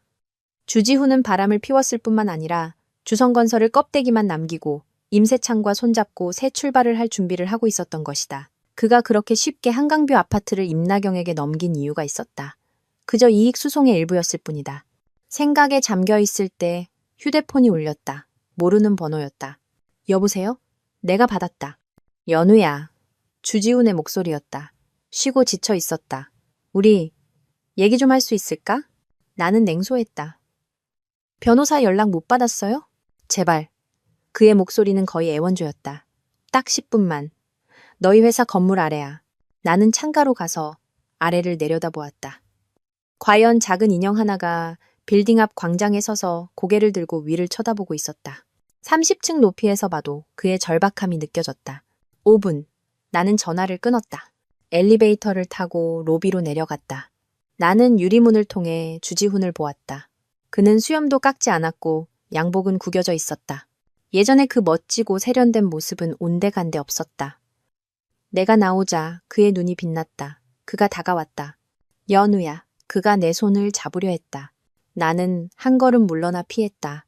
할 말 있으면 빨리 해요. 나는 차갑게 말했다. 그는 주위를 둘러보더니 목소리를 낮췄다. 여긴 좀. 우리 어디 가서 여기서 말해요. 내가 그의 말을 끊었다. 아니면 말든가. 주지훈의 표정이 변하더니 결국 한숨을 쉬었다. 연우야, 내가 잘못했어. 내가 잠시 정신이 나갔었나 봐. 임나경 그 여자가. 여자 탓으로 돌리지 말아요. 나는 냉소했다. 배신을 선택한 건 당신 자신이에요. 그는 입술을 깨물었다. 그래, 내 잘못이야. 하지만 주씨 집안에 이렇게까지 할 수는 없어. 강동 프로젝트는 우리에게 마지막 희망이야. 네가 투자금을 빼면 우리는 파산할 수밖에 없어. 나는 조용히 그를 바라보았다. 그래서요? 그래서 그는 심호흡을 했다. 우리가 3년간 부부였던 정을 생각해서라도 주씨 집안의 살 길을 열어줘. 이혼 조건은 다시 얘기할 수 있어. 하지만 강동 프로젝트는 주지훈 씨, 내가 그의 말을 끊었다. 내가 어제 한강뷰 아파트에서 뭘 발견했는지 알아요? 그의 얼굴이 굳었다. 당신이 우리 신혼집을 임나경에게 넘긴 걸 발견했어요. 나는 평온하게 말했다. 그리고 당신이 우리 공동재산 수십억 원을 빼돌린 것도 발견했죠. 하지만 가장 재미있었던 건 나는 그에게 다가가 목소리를 낮췄다. 당신과 임세창의 비밀 거래를 발견했다는 거예요. 당신 주성건설을 껍데기만 남길 준비를 하고 있었죠. 그렇죠? 주지훈의 얼굴이 새파래졌다. 네가 어떻게? 이제 와서 나에게 주씨 집안을 살려달라고 애원할 자격이 있어요? 나는 냉소했다. 당신은 이미 주씨 집안을 버릴 준비를 다 해놨잖아요. 단지 지금 계획이 틀어졌을 뿐이지. 그의 눈에 아기가 번뜩였다. 서연우, 나를 너무 몰아붙이지 마. 몰아붙이면 어쩔 건데요? 내가 눈썹을 치켜 올렸다. 그가 나에게 다가와 목소리를 극도로 낮췄다. 나는 서림의 비밀을 알아. 5년 전 강서지구 공사장의 그 두 사람 목숨. 가슴이 철렁했지만 나는 표정을 바꾸지 않았다. 계속 말해봐요. 임세창 손에 증거가 있어. 주지훈이 비웃었다. 내가 이 일을 언론에 터뜨리면 서림 주가는 최소한 반토막 날 거야. 네 아버지는 감옥에 갈지도 모르고. 나는 조용히 그를 바라보았다. 문득 이 남자가 너무나 낯설게 느껴졌다. 7년 전 빗속에서 나에게 우산을 건네주던 그 소녀는 언제 이렇게 수단과 방법을 가리지 않는 악마가 되었을까. 주지훈 씨, 나는 나지막이 말했다. 내가 오늘 아침에 주성건설 재무보고서를 봤어요. 나는 일부러 말을 끊었다. 특히 당신과 임세창의 그 여객회사 거래 내역을 말이죠. 그의 동공이 갑자기 수축했다. 만약 이 자료가 금융감독원 책상 위에 올라간다면 누가 먼저 감옥에 갈까요? 나는 미소 지었다. 주지훈은 벼락이라도 맞은 듯 그 자리에 얼어붙었다. 나는 돌아서서 가려고 했다. 그가 갑자기 내 손목을 잡았다. 연우야, 이러지 마. 우리 협력할 수 있어. 임세창도 좋은 놈 아니야. 우리가 같이 그 놈을 상대하자. 나는 그의 손을 뿌리쳤다. 5분 지났어요. 사무실로 돌아와 나는 즉시 아버지께 전화를 걸어 방금 있었던 대화를 말씀드렸다. 아버지는 잠시 침묵하시더니 말씀하셨다. 궁지에 몰린 개가 사람을 무는 법이다. 너 며칠간 조심하거라. 내가 사람 2명 붙여줄게. 오후의 재무회의는 나를 지치게 했지만 나는 억지로 정신을 집중했다. 저녁에 집에 돌아오니 이 집사님이 나에게 온 소포가 있다고 했다. 열어보니 내가 운전기사에게 부탁해 주씨 집에서 가져온 개인 물품들이었다. 주로 옷과 책들이었다. 나는 하나하나 정리하다가 문득 낡은 앨범에서 종이 한 장이 떨어지는 것을 보았다. 주워서 보자. 나는 벼락을 맞은 듯했다. 임신 테스트 보고서였다. 날짜는 2달 전. 선명하게 양성이라고 쓰여 있었다. 내 손이 떨리기 시작했다. 그 무렵 나는 확실히 몸이 좋지 않다고 느꼈다. 업무 스트레스 때문이라고 생각했다. 나중에 주지훈이 출장을 가야 한다고 해서 검사받는 것을 잊어버렸다. 아가씨, 저녁 식사 준비됐습니다. 이 집사님이 문 밖에서 말했다. 저 입맛이 없어요. 나는 겨우 대답했다. 아빠한테는 저 먼저 쉰다고 전해주세요. 문을 잠그고 나는 바닥에 주저앉아 그 보고서를 멍하니 바라보았다. 임신, 나와 주지훈의 아이, 입 한국에. 휴대폰이 갑자기 울렸다. 절친 소연이었다. 연우야, 뉴스 봤어? 주지훈 그 쓰레기. 소연아, 내가 그녀의 말을 끊었다. 나 임신했어. 전화기 저편은 죽은 듯이 고요했다. 뭐라고? 너, 확실해? 소연이의 목소리가 한순간에 심각해졌다. 방금 알았어. 2달 전에 검사한 건데 결과를 보는 걸 계속 잊고 있었어. 내 목소리가 떨리기 시작했다. 너, 이제 어떡할 거야? 소연이가 물었다. 그 아이는? 모르겠어. 나는 정말로 몰랐다. 이 아이는 너무나 좋지 않은 때에 찾아왔다. 그의 아버지는 나를 배신했고 우리의 결혼 생활은 파탄나고 있었다. 두 집안은 전쟁을 시작했다. 연우야, 너 조심해야 해. 소연이가 갑자기 목소리를 낮췄다. 임나경 보통 여자가 아니야. 내가 알아봤는데 배경이 간단치 않고 임세찬과의 관계도 단순한 삼촌 조카 사이가 아니야. 가슴이 철렁했다. 무슨 뜻이야? 아직 조사 중이야. 하지만 너 꼭 조심해야 해. 소연이가 말했다. 특히 지금 임신했으니까. 전화를 끊고 나는 평평한 아랫배를 만졌다. 마음이 복잡했다. 이곳에 작은 생명이 있다. 나와 주지훈의 아이. 나는 이 아이를 낳아야 할까? 이 아이가 증오로 가득한 환경에서 건강하게 자랄 수 있을까? 창밖은 이미 어두웠다. 나는 창가에 서서 멀리 도시의 불빛을 바라보았다. 그곳에 주지훈이 있고 임나경이 있고 곧 닥쳐올 폭풍이 있다. 그리고 나 서연우는 폭풍의 중심에 서서 모든 것을 바꿀지도 모르는 작은 생명을 뱃속에 품고 있었다. 병원의 소독약 냄새에 속이 울렁거렸다. 나는 검사 결과지를 쥔 채 산부인과 박의자에 앉아 있었다. 10분 전 의사 선생님의 말이 귓가에 맴돌았다. 임신 8주 태아는 정상적으로 발육하고 있습니다. 8주. 나는 기계적으로 날짜를 계산했다. 바로 내가 주지훈의 셔츠에서 립스틱 자국을 발견하기 일주일 전이었다. 그때 우리는 아직 표면적으로는 화목한 부부 생활을 유지하고 있었다. 그가 나와 한 침대를 쓰면서 다른 한편으로는 임나경과 온천 호텔에서 미래를 즐기고 있었을 줄 누가 상상이나 했을까. 서연우님, 혈액검사 결과 나왔습니다. 간호사가 서류 한 장을 건네주며 호기심 어린 눈으로 나를 쳐다보았다. 나는 그녀가 무슨 생각을 하는지 알았다. 요즘 며칠간 경제면과 연예면 톱기사는 모두 나에 관한 것이었다. 서림그룹 외동딸의 비밀, 결혼, 배신, 그리고 화려한 복귀. 그런 내가 지금 산부인과에 혼자 나타났으니 감사합니다. 나는 결과지를 받아 재빨리 가방에 넣었다. 병원 문을 나서자 초여름의 햇살이 눈부셔 눈을 가늘게 떴다. 아버지의 경호원이 몇 걸음 떨어진 곳에서 조용히 나를 따르고 있었다. 주지훈이 강서지구 공사장 사고를 폭로하겠다고 협박한 이후 내 안전은 아버지의 가장 큰 걱정거리가 되었다. 가방 속에서 휴대폰이 진동했다. 소연이었다. 연우야, 검사 결과 어때? 그녀의 목소리는 걱정으로 가득했다. 나는 심호흡을 했다. 확실히 임신했어. 8주래. 전화기 저편은 몇 초간 침묵이 흘렀다. 너, 어쩔 생각이야. 나는 병원 입구에서 오가는 임산부들을 바라보았다. 남편의 조심스러운 부축을 받는 사람도 있었고 부른 배를 쓰다듬으며 행복한 표정을 짓는 사람도 있었다. 목이 갑자기 메어왔다. 주지훈한테는 말해야 할지 모르겠어. 안 돼. 나는 무심코 내뱉었다. 이내 목소리를 낮췄다. 적어도 지금은 아니야. 전화를 끊고 차에 올라 운전기사에게 바로 회사로 가달라고 했다. 주의를 다른 곳으로 돌리기 위해 일이 필요했다. 그렇지 않으면 이 갑작스러운 소식에 미쳐버릴 것 같았다. 서림그룹 본사. 엘리베이터에서 마주친 임원들은 공손하게 인사를 건넸지만 그들의 시선은 자꾸만 내 아랫배를 향했다. 사흘 전 이사회에서 갑자기 뛰쳐나가 구토를 한 이후로 내가 임신했을 거라는 추측이 이미 회사 전체에 퍼졌다는 것을 깨달았다. 서 이사님, 회장님께서 회의실에서 기다리십니다. 비서가 다가와 서류 한 부를 건넸다. 오늘 이사회에서 논의할 안건입니다. 나는 고개를 끄덕이고 빠른 걸음으로 회의실로 향했다. 문을 열자 아버지와 몇몇 이사들이 이미 자리에 앉아 있었다. 아버지의 안색이 좋지 않았다. 눈밑이 거뭇했다. 내가 주씨 집안을 공격하기 시작한 이후 그는 눈에 띄게 더 바빠지셨고 수면이 심각하게 부족했다. 연우야, 아버지는 내게 옆자리에 앉으라고 하셨다. 몸은 좀 괜찮니? 나는 그가 사흘 전 내가 사람들 앞에서 구토했던 일을 말하는 것임을 알았다. 그때 나는 급체했다고 둘러댔지만 아버지의 눈을 속일 수는 없었다. 많이 좋아졌어요. 나는 억지로 웃으며 앞에 놓인 서류를 펼쳤다. 회의가 시작된 후 나는 억지로 정신을 집중했다. 오늘 논의할 내용은 강동 프로젝트의 자금 조달 계획이었다. 아버지는 주성건설이 빠진 자리를 메우기 위해 새로운 투자자를 유치할 계획이었다. 새로운 파트너에 관해서는 재무총괄이사가 안경을 고쳤었다. 임성그룹에서 아주 매력적인 조건을 제시했습니다. 나는 고개를 번쩍 들었다. 임세창이요?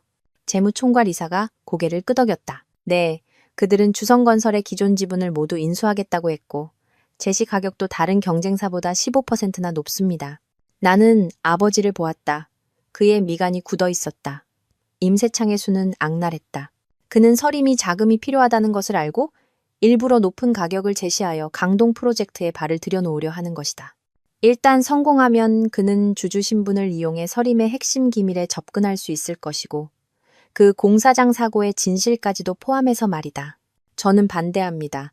나는 펜을 내려놓았다. 목소리는 분명하고 단호했다. 임성그룹은 신용에 문제가 있습니다. 5년 전 그들이 공급한 불량 자재 때문에 우리 여러 프로젝트에 차질이 생겼습니다. 몇몇 이사들이 서로 눈빛을 교환했다. 아버지는 만족스러운 눈으로 나를 보시더니 내 말을 이어받았다. 연우 말이 맞소. 임성그룹의 제시 가격은 높지만 리스크가 더 큽니다. 나는 만성그룹을 고려하는 것을 제안합니다. 회의는 2시간 동안 진행되었고 최종적으로 만성그룹과 협력하기로 결정했다. 회의가 끝난 후 아버지는 나를 그의 사무실로 부르셨다. 안색이 아주 안 좋구나. 그는 나에게 따뜻한 물 한 잔을 건네셨다. 무슨 일 있니? 나는 찻잔을 받아들고 더 이상 숨길 수 없다는 것을 알았다. 저 임신했어요. 8주래요. 아버지의 손이 살짝 떨렸지만 금세 평정을 되찾으셨다. 주지훈 아이냐? 나는 고개를 끄덕였다. 눈가가 갑자기 뜨거워졌다. 어떻게 해야 할지 모르겠어요. 아버지는 오랫동안 침묵하시다가 마침내 한숨을 쉬셨다. 그건 내 선택이다. 하지만 네가 어떤 결정을 내리든 나는 너를 지지한다. 나는 그를 올려다보았다. 재계에서 호령하던 이 남자가 이 순간만큼은 딸을 걱정하는 평범한 아버지일 뿐이었다. 아빠, 내가 입을 열려는 순간 아버지가 갑자기 가슴을 부여잡고 얼굴이 새하얘지셨다. 아빠, 내가 달려가 그를 부축했다. 왜 그러세요? 그는 고개를 저으며 말을 하려 했지만 소리가 나오지 않았다. 나는 즉시 책상 위에 비상 호출 버튼을 눌렀다. 비서와 경호원들이 뛰어들어왔다. 빨리 구급차 불러요! 나는 소리치며 아버지를 바닥에 조심스럽게 눕혔다. 10분 후 구급차가 요란한 소리를 내며 도착했다. 나는 들것을 따라 엘리베이터로 달려갔다. 아버지의 손이 내 손목을 꽉 잡고 있었다. 입술을 움직여 무언가 말씀하시려 했다. 말씀하지 마세요. 아빠, 힘 아끼세요. 나는 억지로 눈물을 참으며 그를 안심시켰다. 병원 응급실 밖에서 나는 갇힌 짐승처럼 초조하게 서성였다. 의사의 초기 진단은 심장마비였고 즉시 수술이 필요하다고 했다. 수술 동의서에 서명할 때 내 손은 거의 펜을 잡을 수 없을 정도로 떨렸다. 서 이사님, 진정하셔야 합니다. 아버지의 주치의가 내 어깨를 토닥였다. 지금 이사님의 건강 상태로는 과도한 스트레스는 좋지 않습니다. 나는 그때서야 뱃속의 아이를 떠올리고 억지로 심호흡을 했다. 바로 그때 휴대폰이 울렸다. 회사 비서였다. 서 이사님, 큰일 났습니다. 이사 몇 분이 회장님께서 입원하셨다는 소식을 듣고 긴급 임시회의를 소집해달라고 요구하고 있습니다. 회장 대행 인선을 논의해야 한다고요. 나는 휴대폰을 꽉 쥐었다. 즉시 이것이 무엇을 의미하는지 알았다. 누군가 아버지가 쓰러진 틈을 타 권력을 찬탈하려는 것이다. 그리고 가장 유력한 배우는 임세창일 것이다. 그들에게 전하세요. 1시간 후에 내가 직접 회사로 가서 회의를 주재하겠다고. 나는 전화를 끊고 아버지의 주치의를 향해 돌아섰다. 제가 회사에 다녀와야겠습니다. 저희 아버지를 잘 부탁드립니다. 의사는 망설였다. 하지만 수술 동의서는 제가 서명할게요. 익숙한 목소리가 등 뒤에서 들려왔다. 돌아보니 소연이가 서류 가방을 든 채 빠른 걸음으로 다가오고 있었다. 아저씨 입원하셨다는 소식 듣고 바로 달려왔어. 나는 고마움에 그녀를 껴안았다. 소연아, 가봐. 소연이가 내 등을 토닥였다. 여긴 내가 있을게. 회사에 네가 더 필요해. 나는 수술실의 붉은 등을 한번 보고 이를 악물고 돌아섰다. 아버지의 경호원이 내 뒤를 바짝 따르며 나지막이 물었다. 이사님, 사람을 더 부를까요? 필요 없어요. 나는 차에 올라탔다. 바로 회사로 가주세요. 차 안에서 나는 소연이가 건네준 서류 가방을 열었다. 안에는 사진 한 묶음이 들어있었다. 임나경과 한 중년 남자가 레스토랑에서 은밀하게 이야기하는 사진이었다. 그 남자는 내가 아는 사람이었다. 서림 이사회의 유 이사였다. 마지막 사진에는 임나경이 유 이사에게 두툼한 봉투를 건네고 있었다. 역시 그랬군. 나는 냉소했다. 임세창은 이사를 매수하여 서림 내부의 분열을 일으키려 하는 것이다. 그리고 임나경은 그의 가장 좋은 장기말이었다. 서림그룹 회의실의 분위기는 팽팽했다. 내가 문을 열고 들어서자마자 유 이사가 목소리를 높이는 것이 들렸다. 서 회장님의 병세가 불투명한 상황에서 회사가 리더 없이 표류할 수는 없습니다. 이사회 투표로 임시 책임자를 선출할 것을 제안합니다. 그럴 필요 없습니다. 나는 회의실로 성큼성큼 걸어 들어갔다. 모든 시선이 즉시 나에게 집중되었다. 제 아버지의 수술은 성공적으로 끝났고 곧 돌아오실 겁니다. 그 전까지는 그의 특별 보좌관이자 서림의 유일한 상속녀로서 제가 그의 직무를 대행하겠습니다. 유 이사가 비웃었다. 서 이사, 회사는 장난이 아니오. 당신이 무슨 자격으로 서림을 이끌겠다는 거요? 나는 장내를 둘러보며 모든 이사들의 얼굴을 하나하나 쳐다보았다. 첫째, 저는 서림 지분 25%를 보유한 2대 주주입니다. 둘째, 지난 2주간 저는 회사의 모든 주요 결정에 참여했습니다. 셋째, 나는 휴대폰을 꺼내 사진 한 장을 띄웠고 그것을 회의실 대형 스크린에 투사했다. 유 이사님께서 이게 무엇인지 설명해 주셨으면 좋겠군요. 사진 속에서 유 이사는 임나경의 손에서 그 봉투를 받고 있었다. 그의 얼굴이 순식간에 새파래졌다. 이건 모함이야. 그가 자리를 박차고 일어섰다. 그런가요? 나는 다음 사진으로 넘겼다. 봉투 안의 내용물이었다. 두툼한 현금 다발과 서류 한 부. 서류 제목은 선명하게 보였다. 서림그룹 내부 평가 보고서. 이건 회사의 기밀 문서입니다. 유 이사님, 어떻게 설명하시겠습니까? 회의실은 아수라장이 되었다. 다른 이사들은 유 이사가 회사를 배신했다며 憤憤 비난했다. 나는 차가운 눈으로 이 모든 것을 지켜보았다. 이것은 임세창의 공세의 시작에 불과하다는 것을 알았다. 유 이사의 행위는 상업 스파이 혐의에 해당하므로 나는 평온하게 말했다.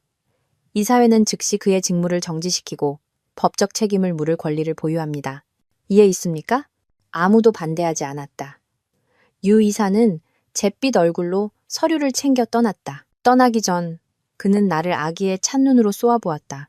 이걸로 끝났다고 생각하지 마. 임세창이 너희를 가만두지 않을 거야. 회의실 문이 닫힌 후 나는 긴 한숨을 내쉬었다. 갑자기 현기증이 났다. 최근의 입덕과 아버지가 쓰러진 스트레스까지 겹쳐 내 몸은 이미 한계에 다다르고 있었다. 서 이사님, 괜찮으십니까? 재무총괄 이사가 걱정스럽게 물었다. 나는 억지로 버티며 고개를 저었다. 이제 회사의 다음 계획에 대해 논의하죠. 회의는 1시간 더 계속되었다. 끝났을 때 나는 이미 식은땀으로 흠뻑 젖어 있었고 속은 뒤집힐 것 같았다. 사무실로 돌아오자마자 나는 화장실로 달려가 구토를 했다. 구토를 마친 후 나는 소파에 주저앉아 병원에 전화를 걸었다. 소연이는 아버지의 수술이 성공했고 중환자실에서 경과를 지켜보고 있다고 했다. 나는 안도의 한숨을 내쉬고 그녀에게 아버지를 잘 부탁한다고 회사 일을 처리하고 바로 병원으로 가겠다고 말했다. 전화를 끊고 나는 컴퓨터를 켜서 이메일을 확인했다. 가장 위에는 내 변호사에게서 온 메일이 있었다. 제목은 이혼 소송 최신 진행 상황이었다. 열어보자. 내 미간은 점점 더 찌푸려졌다. 주지훈이 반소를 제기했다는 내용이었다. 내가 신분을 속여 결혼 사기를 쳤다고 주장하며 내 개인 명의의 재산, 심지어 아버지가 나에게 주신 서림 지분까지 분할해달라고 요구했다. 파렴치하긴. 나는 책상을 치고 일어섰다가 다시 현기증 때문에 의자에 주저앉았다. 눈을 감고 잠시 쉬고 있을 때 휴대폰이 또 울렸다. 모르는 번호였다. 여보세요? 나는 경계하며 받았다. 서현우 씨? 임나경의 목소리였다. 달콤하면서도 아기가 묻어 있었다. 임신했다면서요? 축하해요. 내 온몸에 피가 순간 얼어붙었다. 네가 어떻게? 그건 중요하지 않아요. 그녀가 가볍게 웃었다. 중요한 건 지훈 씨도 이미 알고 있다는 거죠. 그가 당신에게 전해달래요. 이 아이 자기가 꼭 가질 거라고. 나는 휴대폰을 꽉 쥐었다. 이건 나와 주지훈 사이의 일이야. 네가 끼어들 일이 아니야. 아, 그래요? 그녀의 목소리가 갑자기 날카로워졌다. 당신이 이겼다고 생각해요? 말해주죠. 게임은 이제 막 시작됐어요. 주지훈은 내 남자고 서림도 조만간 임시 집안 것이 될 거니까. 전화가 갑자기 끊겼다. 나는 그 자리에 앉아 등골을 타고 오르는 한기를 느꼈다. 임나경이 어떻게 내가 임신한 사실을 알았을까? 나는 오늘 아침에야 확진을 받았고 아버지와 소연이 외에는 아무도 이 사실을 모른다. 병원에 그녀의 사람이 있지 않는 한 이 생각에 소름이 끼쳤다. 나는 즉시 소연이에게 전화를 걸어 아버지 병실의 보안을 강화해달라고 부탁했다. 동시에 개인 주치의에게 연락해 새로운 산부인과 병원을 예약했다. 전화를 끊고 나는 평평한 아랫배를 만졌다. 처음으로 그 안에 있는 작은 생명의 존재를 진정으로 느꼈다. 나와 주지훈 사이에 얼마나 많은 원한이 있든 이 아이는 죄가 없다. 그리고 지금의 나는 여러 역할을 동시에 해내야만 했다. 서림의 임시수장, 아버지의 딸, 그리고 한 아이의 어머니. 창밖은 이미 어두워졌다. 나는 통유리창 앞에 서서 도시의 불빛을 내려다보았다. 저 불빛 어딘가에서 주지훈과 임나경이 무언가를 꾸미고 있을 것이다. 병원에서는 아버지가 병상에 누워 계신다. 그리고 내 뱃속에서는 작은 생명이 조용히 자라고 있다. 이 전쟁은 이제 막 시작되었을 뿐이다. 중환자실 밖 복도의 불빛은 창백하여 사람들의 얼굴을 파랗게 보이게 했다. 나는 딱딱한 의자에 앉아 온갖 튜브를 꽂고 누워 계신 아버지를 유리창 너머로 멍하니 바라보았다. 수술은 성공했지만 의사는 최소 48시간 동안 집중 관찰이 필요하다고 했다. 감시장치에서 나는 규칙적인 삐 소리가 마치 무딘 칼날처럼 내 신경을 계속해서 긁어대는 것 같았다. 연우야, 너 좀 쉬어야 해. 소연이가 따뜻한 우유 한 잔을 건네주었다. 벌써 12시간째 지키고 있잖아. 나는 고개를 저으며 따뜻한 컵을 두 손으로 감쌌다. 우유 향기에 속이 울렁거렸다. 입덧 반응이 점점 심해지고 있었다. 회사 쪽은 어때? 나는 잠긴 목소리로 물었다. 소연이는 한숨을 쉬었다. 주가가 5% 떨어졌어. 서 회장님 병세가 발표된 것보다 심각하다는 소문이 돌고 있어. 그리고 그녀는 잠시 망설였다. 주성건설이 오늘 오전에 공시를 냈어. 임성그룹과 전략적 제휴를 맺었다고. 나는 고개를 번쩍 들었다. 우유를 쏟을 뻔했다. 뭐라고? 이미 뉴스가 나왔어. 소연이가 휴대폰을 보여주었다. 주지훈이 인터뷰에서 강력한 기업 간의 연합이라고 말하면서 강동 프로젝트를 쉽게 포기하지 않을 거라고 암시했어. 나는 입술을 깨물었다. 가슴이 찔리는 듯 아팠다. 주지훈은 아버지가 쓰러진 틈을 타 임세창과 연합하여 반격에 나선 것이다. 강동 프로젝트는 서림의 올해 가장 중요한 사업이었다. 만약 그들이 망쳐놓는다면. 휴대폰이 진동했다. 회사 비서에게서 온 긴급 메일이었다. 주요 공급업체 3곳이 갑자기 계약 조건 재협상을 요구하며 그렇지 않으면 공급을 중단하겠다고 했다. 은행에서는 아버지의 건강 상태를 문의하며 대출 조건 재평가 가능성을 암시했다. 최악인 것은 만성그룹 대표가 방금 서림과의 협력을 고려할 시간이 더 필요하다고 통보해 왔다는 것이다. 모든 일이 동시에 터졌다. 이것은 결코 우연이 아니었다. 나는 휴대폰을 꽉 쥐었다. 손가락 마디가 하얘졌다.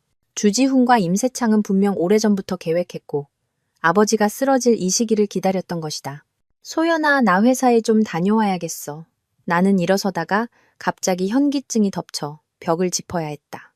소연이가 급히 나를 부축했다. 너 이런 몸으로 어떻게 일을 해? 뭐라도 좀 먹고 가. 나는 고개를 저었다. 시간이 없어. 우리 아빠 좀 잘 부탁해.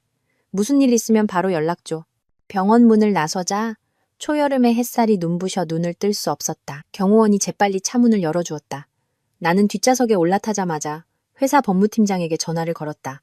주성건설과 임성그룹의 협력 계약 세부 내용을 조사해 주세요. 나는 짧게 지시했다. 특히 강동 프로젝트에 관한 모든 조항을요. 전화를 끊고 나는 시트에 기대어 눈을 감았다.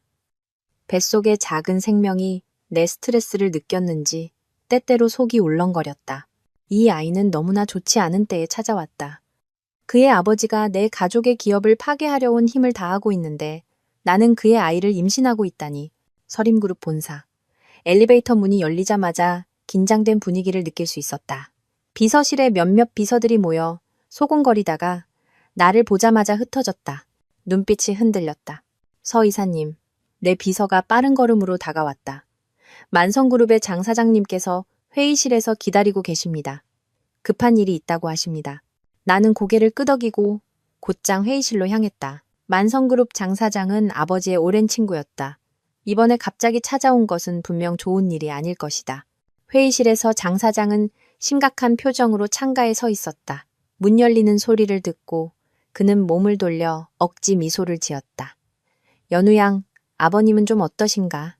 수술은 성공적으로 끝났고 며칠 더 지켜봐야 합니다. 나는 단도직입적으로 물었다. 장 사장님, 오늘 오신 건 협력건 때문이시죠? 그는 한숨을 쉬고 앉으면서 나에게도 앉으라고 했다. 연우양, 단도직입적으로 말하지. 임세창이 오늘 아침에 나에게 전화를 했네. 만약 내가 서린과 계속 협력하면 만성그룹의 남부지역 자재 공급을 끊겠다고 하더군. 가슴이 철렁했다. 임성그룹은 남부지역의 고급 자재 시장을 독점하고 있었다. 이수는 만성그룹의 약점을 정확히 찌른 것이었다. 장 사장님, 저희는 오랫동안 협력해왔잖아요. 나도 알지. 그가 내 말을 끊었다. 하지만 이사회의 압박이 심해. 내가 오늘 온 건 서림이 임성그룹과 화해할 가능성이 있는지 물어보려고 온 거네. 화해? 임세창과? 아버지의 오랜 친구를 협박하고 주지훈을 부추겨 나를 공격하는 그 사람과? 장 사장님, 나는 최대한 목소리를 평온하게 유지하려 했었다. 제 아버지 성격을 아시잖아요. 그분이 협박에 굴복하실 분인가요? 장 사장은 쓴웃음을 지었다. 서 회장님 성격이야 내가 잘 알지. 하지만 지금 그는 병원에 누워있고 그의 시선이 무심코 내 아랫배를 스쳐 지나갔다. 자네는 또 임신 중이라고. 나는 온몸이 굳었다. 제가 임신한 걸 어떻게 아셨어요? 온 재계에 소문이 다 났네. 장 사장이 약간 어색해했다. 주지훈이 어젯밤 비즈니스 만찬에서 발표했다고 하더군. 자네가 아이를 빌미로 자기를 협박한다고. 내 손가락이 손바닥을 깊이 파고들었다. 주지훈은 내 사생활을 공개했을 뿐만 아니라 흑백을 전도했다. 분명히 아이를 빼앗겠다고 협박한 것은 그였는데 이제 와서 내가 협박한다고 뒤집어 씌우다니. 장 사장님, 나는 분노를 억누르며 말했다. 저에게 24시간만 주십시오. 만약 내일 이 시간까지 제가 임성그룹의 위협을 해결하지 못하면 그때 결정하셔도 늦지 않습니다. 장 사장을 보낸 후 나는 즉시 긴급회의를 소집했다. 법무팀에서 최신 발견 사항을 보고했다. 주성건설과 임성그룹의 협력 계약에는 실제로 강동 프로젝트를 겨냥한 조항이 있었다. 만약 주성건설이 프로젝트 참여권을 다시 얻게 되면 임성그룹이 자금 지원을 제공한다는 내용이었다. 이것은 노골적인 사업적 도발이었다. 법무팀장이 안경을 고쳤었다. 하지만 위법은 아닙니다. 나는 마케팅팀으로 돌아섰다. 우리 예비 공급업체 상황은 어떻습니까? 마케팅 총괄이 고개를 저었다. 단기간에 대체 업체를 찾기는 어렵습니다. 임성그룹의 남부지역 영향력이 너무 큽니다. 회의실의 공기가 얼어붙는 것 같았다. 모든 사람이 나를, 이 임시 책임자가 결정을 내리기를 기다리고 있었다. 나는 평평한 아랫배를 만지며 문득 전례 없는 압박감을 느꼈다. 이것은 평범한 사업 위기가 아니라 서림의 존망이 걸린 전쟁이었다. 그리고 나, 임신 8주의 초보가 아버지가 쓰러진 상황에서 이 모든 것을 혼자 감당해야 했다. 2시간만 주십시오. 나는 일어섰다. 대응 방안을 계속 준비해 주십시오. 저는 병원에 좀 다녀오겠습니다. 병원으로 돌아가는 길에 나는 개인 변호사에게 전화를 걸어 주지훈이 내 임신 사실을 공개한 것에 대해 법적 조치를 취할 수 있는지 문의했다. 변호사는 어렵다고 했다. 주지훈이 잠재적인 아버지로서 다른 사람에게 이 사실을 알릴 권리가 있기 때문이라고. 병원 복도에서 나는 아버지의 주치의를 만났다. 서 이사님, 회장님의 상태는 안정적이지만 절대적인 안정이 필요합니다. 의사가 목소리를 낮췄다. 드릴 말씀이 있습니다. 오늘 아침에 어떤 분이 가족이라며 서 회장님의 전체 진료 기록을 열람해달라고 요구했습니다. 가슴에 경고등이 켜졌다. 누구요? 이사님의 남편이라고 주장하는 남성이었습니다. 주지훈. 그가 병원에 왜 왔을까 설마. 선생님, 지금부터 저와 소연이 씨를 제외한 그 누구도 제 남편이라고 주장하는 사람을 포함해서 제 아버지나 아버지의 진료 기록에 접근할 수 없도록 해주십시오. 동시에 제 아버지의 진료 기록에 접근했던 모든 직원의 명단을 부탁드립니다. 의사는 고개를 끄덕였다. 나는 빠른 걸음으로 중환자실로 향했다. 멀리서 소연이가 복도 끝에서 간호사와 이야기하고 있는 것이 보였다. 나를 보자 소연이가 즉시 다가왔다. 연우야, 이상한 걸 발견했어. 그녀가 나를 구석으로 끌고 갔다. 저 간호사. 그녀는 방금 자신과 이야기하던 사람을 가리켰다. 내가 우연히 통화하는 걸 들었는데 임나경 이름을 언급하더라고. 나는 눈을 가늘게 뜨고 그 간호사를 관찰했다. 20대 후반쯤 되어 보였고 마스크를 쓰고 있어 눈만 보였다. 하지만 그 눈매. 나는 문득 임나경의 사진을 떠올렸다. 임나경의 친척이야. 소연이가 고개를 끄덕였다. 내가 알아봤는데 그녀의 사촌이래. 그리고 이 병원 인사과장은 임세창의 대학 동기고 나는 숨을 헉 들이켰다. 임씨 집안의 손길이 이미 병원까지 뻗어 있었다. 주지훈이 진료 기록을 보러 오고 임나경의 사촌이 아버지 병실에서 일하고 있다. 이것은 결코 우연이 아니었다. 소연아, 지금부터 네가 직접 우리 아빠의 모든 약과 검사를 책임져줘. 아무도 손대게 하지 마. 특히 저 간호사는. 소연이는 심각하게 고개를 끄덕였다. 걱정 마. 그런데 그녀는 잠시 망설였다. 너 정말 이 아이를 낳을 거야? 아버지가 주지훈이잖아. 나는 아랫배를 만졌다. 마음이 복잡했다. 이 아이는 분명 좋지 않은 때에 찾아왔다. 하지만 그를 포기해야 한다고 생각할 때마다 심장이 두 조각으로 찢어지는 것 같았다. 더 무서운 것은 주지훈이 이미 양육권을 다투겠다고 공개적으로 선언했다는 것이다. 아이를 사랑해서가 아니라 나를 통제하기 위해서 낳을 거야. 나는 나지막이 말했다.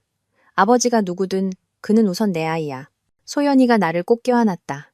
네가 어떤 결정을 내리든 나는 너를 지지해. 회사로 돌아와. 나는 즉시 병원 CCTV를 확인했다. 화면에는 주지훈이 오전에 병원에 왔던 것이 확실히 찍혀 있었다. 아버지의 진료 기록을 보려 했을 뿐만 아니라 그 간호사와 짧게 대화하는 모습도 있었다. 더 의심스러운 것은 그 간호사가 쇠호 아버지 병실에 들어가 수액팩 앞에서 잠시 머물렀다는 것이다.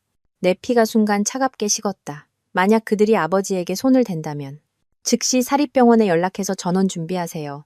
나는 비서에게 명령했다. 동시에 저 간호사와 주지훈의 일거수일투족을 감시할 사람을 붙이세요. 저녁 무렵 나는 마침내 병원에서 제공한 진료 기록 접근 기록을 받았다. 자세히 대조해보니 몇 가지 미세한 변경 사항을 발견했다. 아버지의 약물 투여량이 약간 조정되었고 중요한 약물 중 하나의 이름도 수정되어 있었다. 이 변경은 매우 은밀해서 일부러 찾지 않으면 발견하기 어려웠다. 하지만 치료 효과에 영향을 미치기에는 충분했다. 내 손이 떨리기 시작했다. 이것은 사업 경쟁이 아니었다. 이것은 살인이었다. 주지훈과 임나경이 병상에 누워 계신 아버지에게 감히 손을 대다니. 막 경찰에 신고하려 할 때 휴대폰이 울렸다. 주지훈이었다. 연우야. 그의 목소리는 이상하게 부드러웠다. 병원 일 조사하고 있다며? 나는 분노를 억누르며 말했다. 무슨 꿍꿍이야? 긴장하지 마. 그냥 장인어른이 걱정돼서 그러지. 그가 가볍게 웃었다. 사실 우리 잘 얘기할 수 있어. 네가 강동 프로젝트 지분을 포기하고 이혼 합의서에 서명만 하면 내가 장인어른이 최고의 치료를 받도록 보장할게. 내 손톱이 손바닥을 깊이 파고들었다. 지금 나를 협박하는 거야? 아니, 이건 거래야. 그의 목소리가 갑자기 차가워졌다. 그렇지 않으면 장인어른의 치료, 사고가 뉴스에 나가지 않으리라고는 장담 못해. 전화가 끊겼다. 나는 그 자리에 서서 온몸을 떨었다. 이 사람은 내가 알던 주지훈이 아니었다. 한때 빗속에서 나에게 우산을 건네주던 그 소년이 이렇게 변할 수는 없었다. 권력과 돈이 그를 뒤틀어 놓은 걸까? 아니면 그는 처음부터 가면을 쓰고 있다가 이제야 진짜 얼굴을 드러낸 걸까? 비서가 문을 두드렸다. 서 이사님, 만성그룹의 장 사장님께서 다시 오셨습니다. 내일까지 기다릴 수 없다고 하십니다. 나는 심호흡을 하고 눈가에 눈물을 닦았다. 지금은 약해질 때가 아니었다. 아버지는 병원에 누워 계시고 뱃속의 아이는 보호해야 한다. 서림그룹 수천 명 직원의 생계가 내 어깨에 달려 있었다. 들어오시라고 하세요. 장 사장이 사무실에 들어와 내 붉어진 눈을 보고는 밍센이 놀란 듯했다. 연우양, 괜찮은가? 장 사장님, 나는 단도직입적으로 말했다. 만약 제가 임성그룹 자재에 심각한 품질 문제가 있다는 것을 증명할 수 있다면 그래도 그의 위협을 받으시겠습니까? 장 사장은 미간을 찌푸렸다. 물론 아니지. 하지만 임성그룹의 품질은 항상 문제가 있었습니다. 나는 컴퓨터를 켜서 서류 하나를 띄웠다. 5년 전 강서지구 공사장 사고의 조사 보고서였다. 원본은 당시 덮어졌지만 증거는 확실했다. 임성그룹이 제공한 철근이 국가 표준에 미달했다. 장 사장은 서류를 자세히 읽으며 표정이 점점 굳어졌다. 이건 임성그룹을 소송에 휘말리게 할 수 있는 사안이야. 왜 지금까지 공개하지 않았나? 그때 제 아버지께서 임세창과 합의를 하셨기 때문입니다. 나는 쓴웃음을 지었다. 임성그룹이 피해자 가족에게 보상금을 지급하고 서림은 법적 책임을 묻지 않기로요. 하지만 지금은 임세창이 먼저 합의를 깼지. 장 사장이 서류를 덮었다. 표정이 단호했다. 연우양, 이 서류가 있다면 만성그룹은 계속 서림을 지지할 걸세. 하지만 조심하게. 임세창도 만만한 상대가 아니야. 장 사장을 보낸 후 나는 즉시 핵심팀을 소집하여 반격 계획을 세웠다. 첫 번째 단계, 아버지를 비밀리에 전원시킨다. 두 번째 단계, 규제 당국에 임성그룹 자재 품질 문제를 익명으로 제보한다. 세 번째 단계, 기자회견을 준비하여 주지훈의 뜬 소문을 해명한다. 깊은 밤, 나는 병원으로 돌아와 아버지의 전원 수속을 밟았다. 소연이가 그 간호사의 주의를 끄는 동안 사설 의료팀이 순조롭게 아버지를 보아하니 철저한 사립병원으로 옮겼다. 돌아오는 차 안에서 나는 마침내 안도의 한숨을 내쉬었다. 시트에 기대어 눈을 감았다. 휴대폰이 진동했다. 변호사에게서 온 메시지였다. 주지훈 씨가 법원에 임시금지 명령을 신청했습니다. 공동재산의 임해 처분을 금지하고 태아의 건강에 영향을 미칠 수 있는 모든 행위를 금지해달라는 내용입니다. 나는 냉소를 보냈다. 그가 이런 식으로 나를 통제할 수 있다고 생각하다니 너무 순진했다. 차창 박도시의 불빛이 은하수처럼 반짝였다. 저 불빛 어딘가에서 주지훈과 임나경은 그들의 작은 승리를 축하하고 있을 것이다. 병원에서는 전문팀의 보살핌 아래 아버지가 점차 회복하고 계신다. 그리고 내 뱃속에서는 작은 생명이 조용히 자라고 있다. 이 전쟁은 이제 막 시작되었지만 한 가지는 분명했다. 나는 더 이상 수동적으로 당하는 서연우가 아닐 것이다. 아버지를 위해, 아이를 위해, 서림을 위해 나는 끝까지 반격할 것이다. 사립병원 VIP 병실의 소독약 냄새는 일반 병원보다 옅었지만 여전히 내 후각을 자극했다. 나는 아버지의 침대 앞에 서서 그의 창백한 얼굴과 각종 기계에 연결된 튜브들을 바라보았다. 위가 또 한 번 뒤틀렸다. 이번에는 입덧 때문이 아니라 분노 때문이었다. 서 이사님, 오늘 아침 검사 결과입니다. 주치의가 조용히 말했다.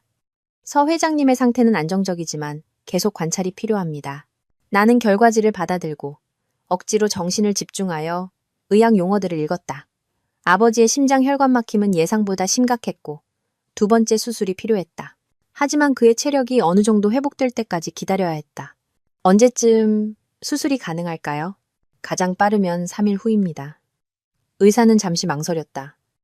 서 이사님께서도 휴식이 필요합니다. 임신 초기에 과로하는 것은 태아에게 좋지 않습니다. 나는 무의식적으로 평평한 아랫배를 만졌다. 이 아이는 정말 운명의 장난 같았다. 내 인생이 가장 혼란스러울 때 찾아왔지만 내가 버틸 수 있는 원동력 중 하나가 되었다.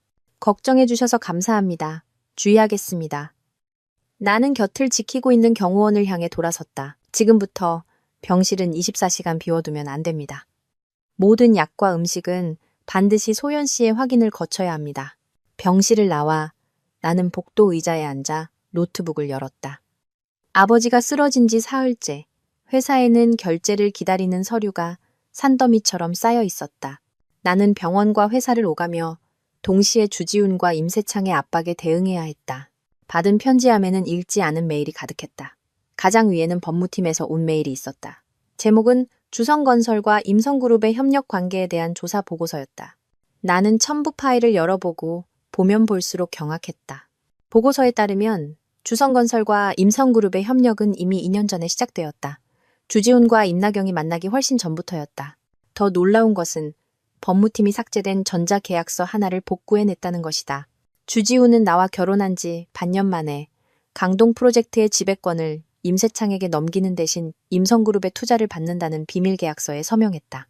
그랬구나. 나는 중얼거렸다. 주지훈이 나와 결혼한 것은 단지 당신의 집안 배경을 몰랐기 때문만이 아니었다. 강동 프로젝트에 접근하기 위한 더 큰 그림의 일부였다.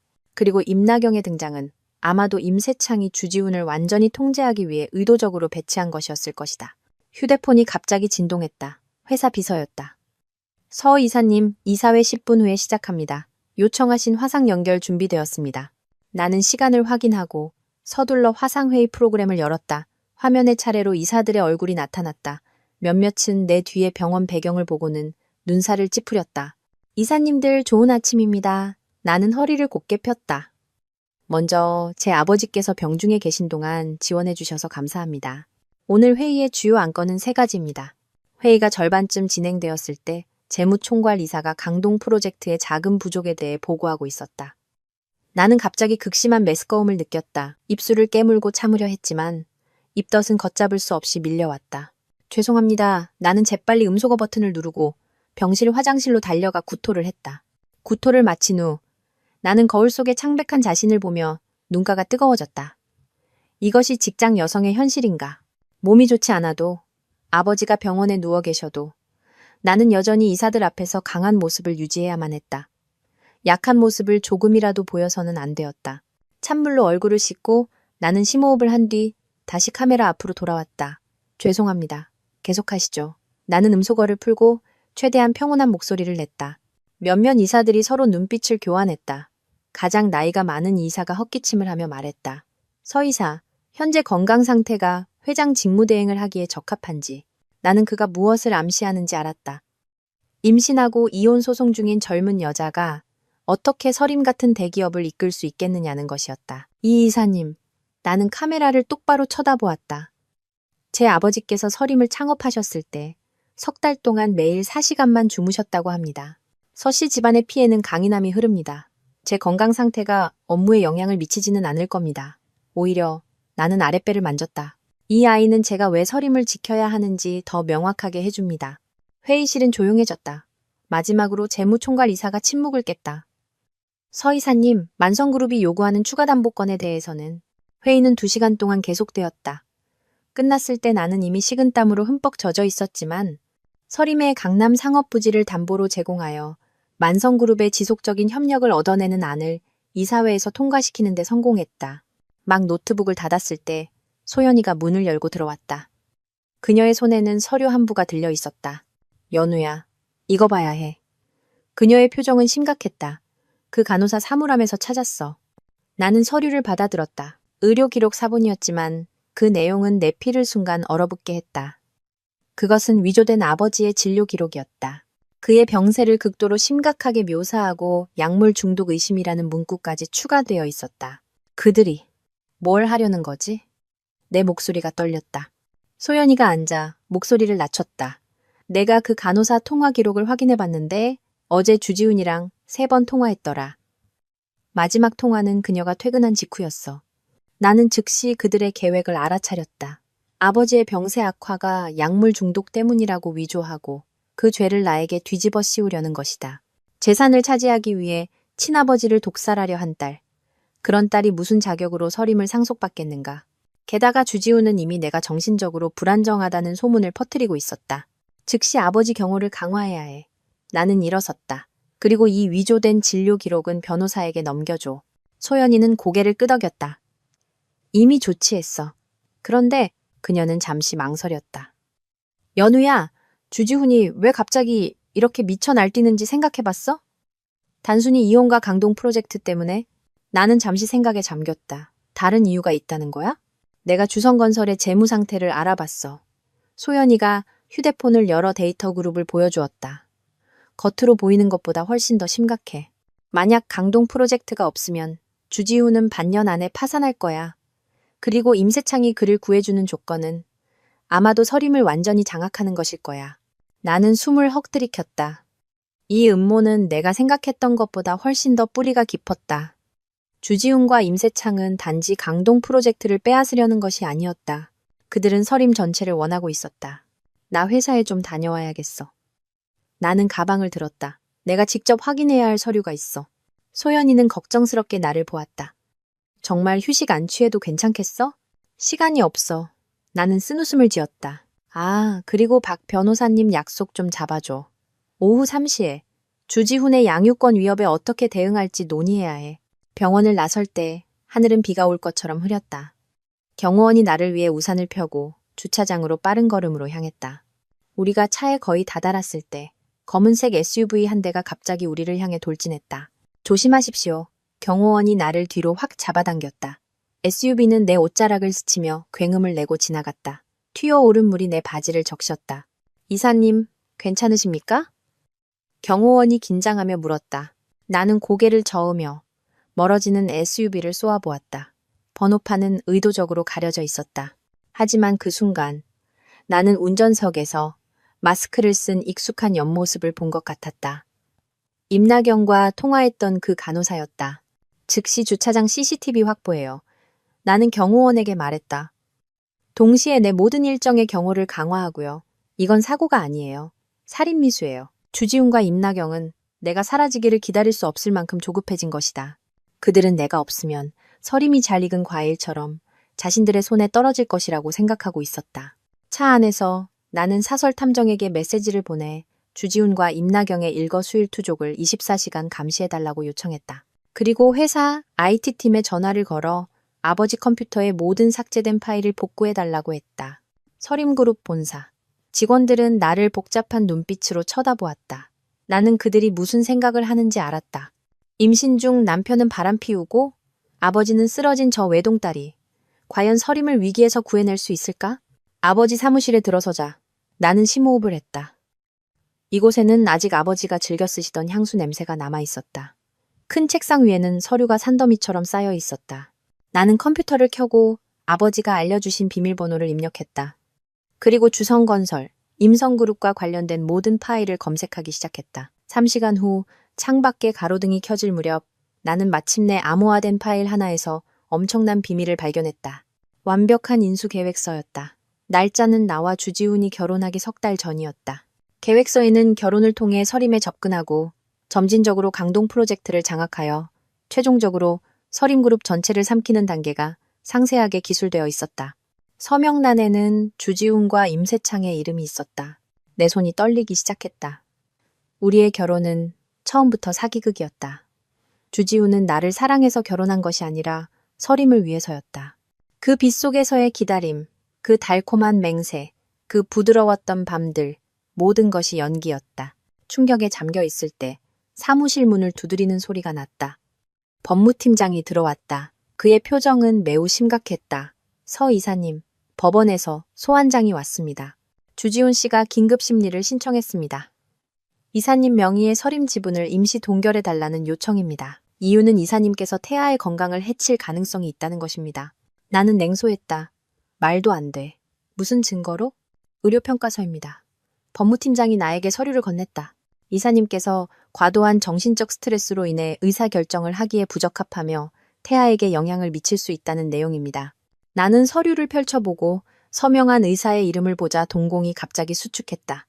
임세창의 개인 주치의였다. 즉시 반박 자료 준비하세요.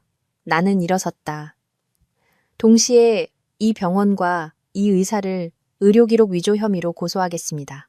법무팀장이 떠난 후 나는 통유리창 앞에 서서 창밖의 도시 불빛을 바라보았다. 이 전쟁은 내가 생각지도 못한 수준으로 격화되고 있었다. 주지훈은 아이를 나를 통제하는 도구로 삼으려 할 뿐만 아니라 서림까지 빼앗으려 하고 있었다. 그리고 그 배후에 숨어있는 늙은 여우, 임세창은 어부지리를 기다리고 있었다. 휴대폰이 진동했다. 사설 탐정에게서 온 사진이었다. 사진 속 주지훈과 임나경은 다정하게 한 프라이빗 클럽으로 들어가고 있었다. 그리고 클럽 입구에는 임세창의 차가 뻔히 세워져 있었다. 나는 사진을 확대하여 주지훈의 손에 들린 서류 가방을 보았다. 그 안에는 무엇이 들어있을까? 새로운 음모? 아니면 위조된 증거?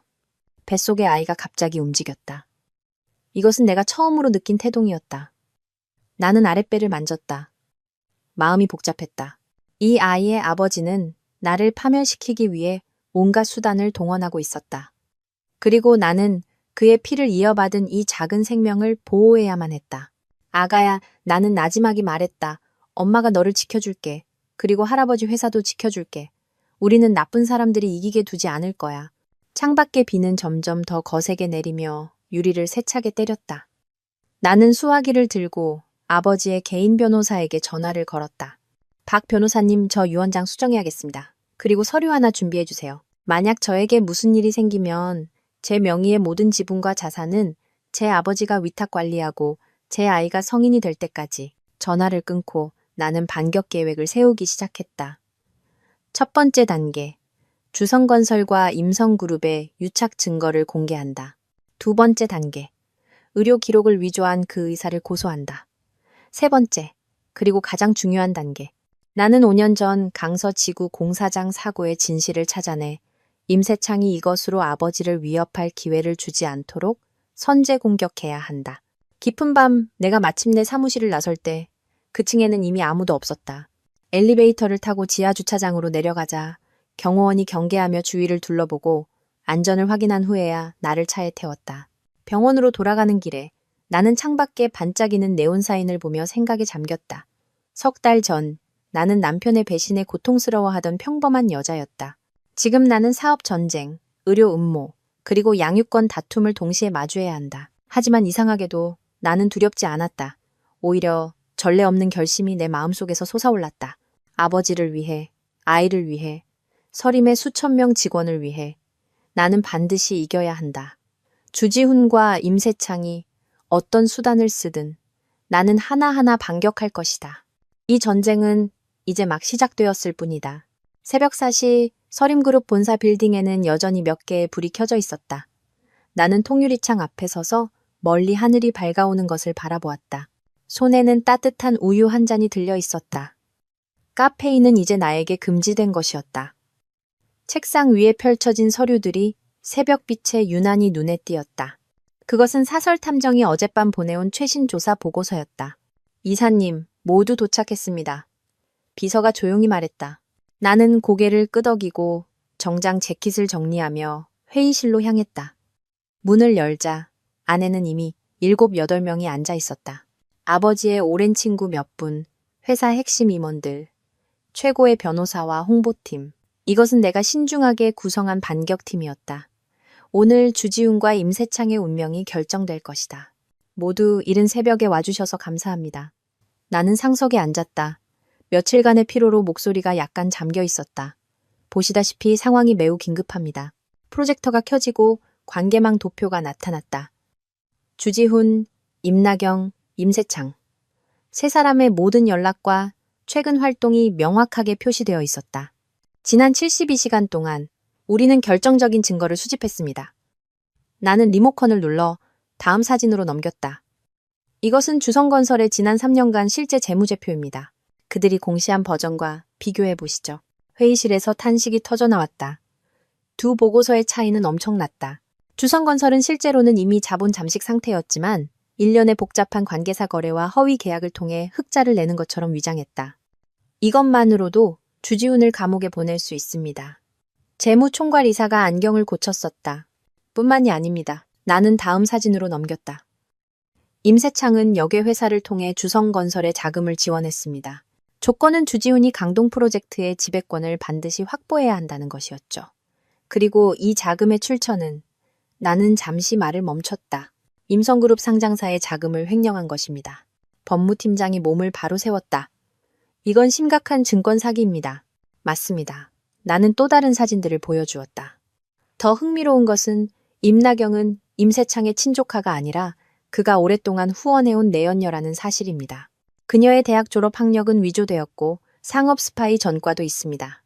5년 전 그녀가 기밀을 유출하여 파산한 회사의 사장은 아버지의 오랜 친구였습니다. 회의실은 조용해졌다. 이 정보들은 너무나 충격적이어서 산전수전 다 겪은 이사들조차 말을 잃었다. 서이사 이 정보들을 어떻게 사용할 계획인가? 아버지의 오랜 친구이자 은퇴한 왕 회장이 무겁게 물었다. 나는 장내를 둘러보며 한 글자 한 글자 힘주어 말했다. 전면적인 반격입니다. 사업, 법률, 여론, 세 가지 전선에서 동시에 공격할 겁니다. 이어진 2시간 동안 우리는 상세한 계획을 세웠다. 사업적으로 서림은 만성그룹과의 심도 있는 협력을 공개하여 강동 프로젝트에서 주성건설과 임성그룹을 완전히 배제할 것이다. 법적으로 증권감독위원회와 경찰에 주성건설의 분식회계와 임세창의 자금 횡령을 신고할 것이다. 여론적으로 신뢰할 수 있는 매체를 통해 임나경의 추문을 점진적으로 공개하여 먼저 그녀의 신뢰도를 무너뜨릴 것이다. 마지막으로 나는 홍보팀장을 보았다. 제 임신에 관한 긍정적인 기사를 준비해 주십시오. 제가 어떻게 일과 가정을 양립시키는지 강조해야 합니다. 주지훈이 양육권 다툼을 공개하기 전에 반드시 여론을 우리 쪽으로 만들어야 합니다. 회의가 끝났을 때 하늘은 이미 환하게 밝아 있었다. 나는 창가에 서서 아침 해가 하늘을 붉게 물들이는 것을 보았다. 처음으로 승리가 눈앞에 있는 것을 느꼈다. 뱃속의 아이가 내 감정을 느꼈는지 가볍게 움직였다. 나는 아랫배를 쓰다듬으며 나지막이 약속했다. 엄마가 너를 지켜줄게. 아무도 너를 이용하게 두지 않을 거야. 사흘 후 폭풍은 예정대로 몰아쳤다. 먼저 경제매체에서 주성건설의 분식회계 의혹을 대대적으로 보도했다. 방대한 내부 자료가 증거로 첨부되었다. 주성건설 주가는 개장과 동시에 폭락하여 서킷 브레이커가 발동되었다. 이어서 임세창이 증권감독위원회 앞에서 조사 협조 요청을 받는 사진이 찍혔고 인터넷에 삽시간에 퍼졌다.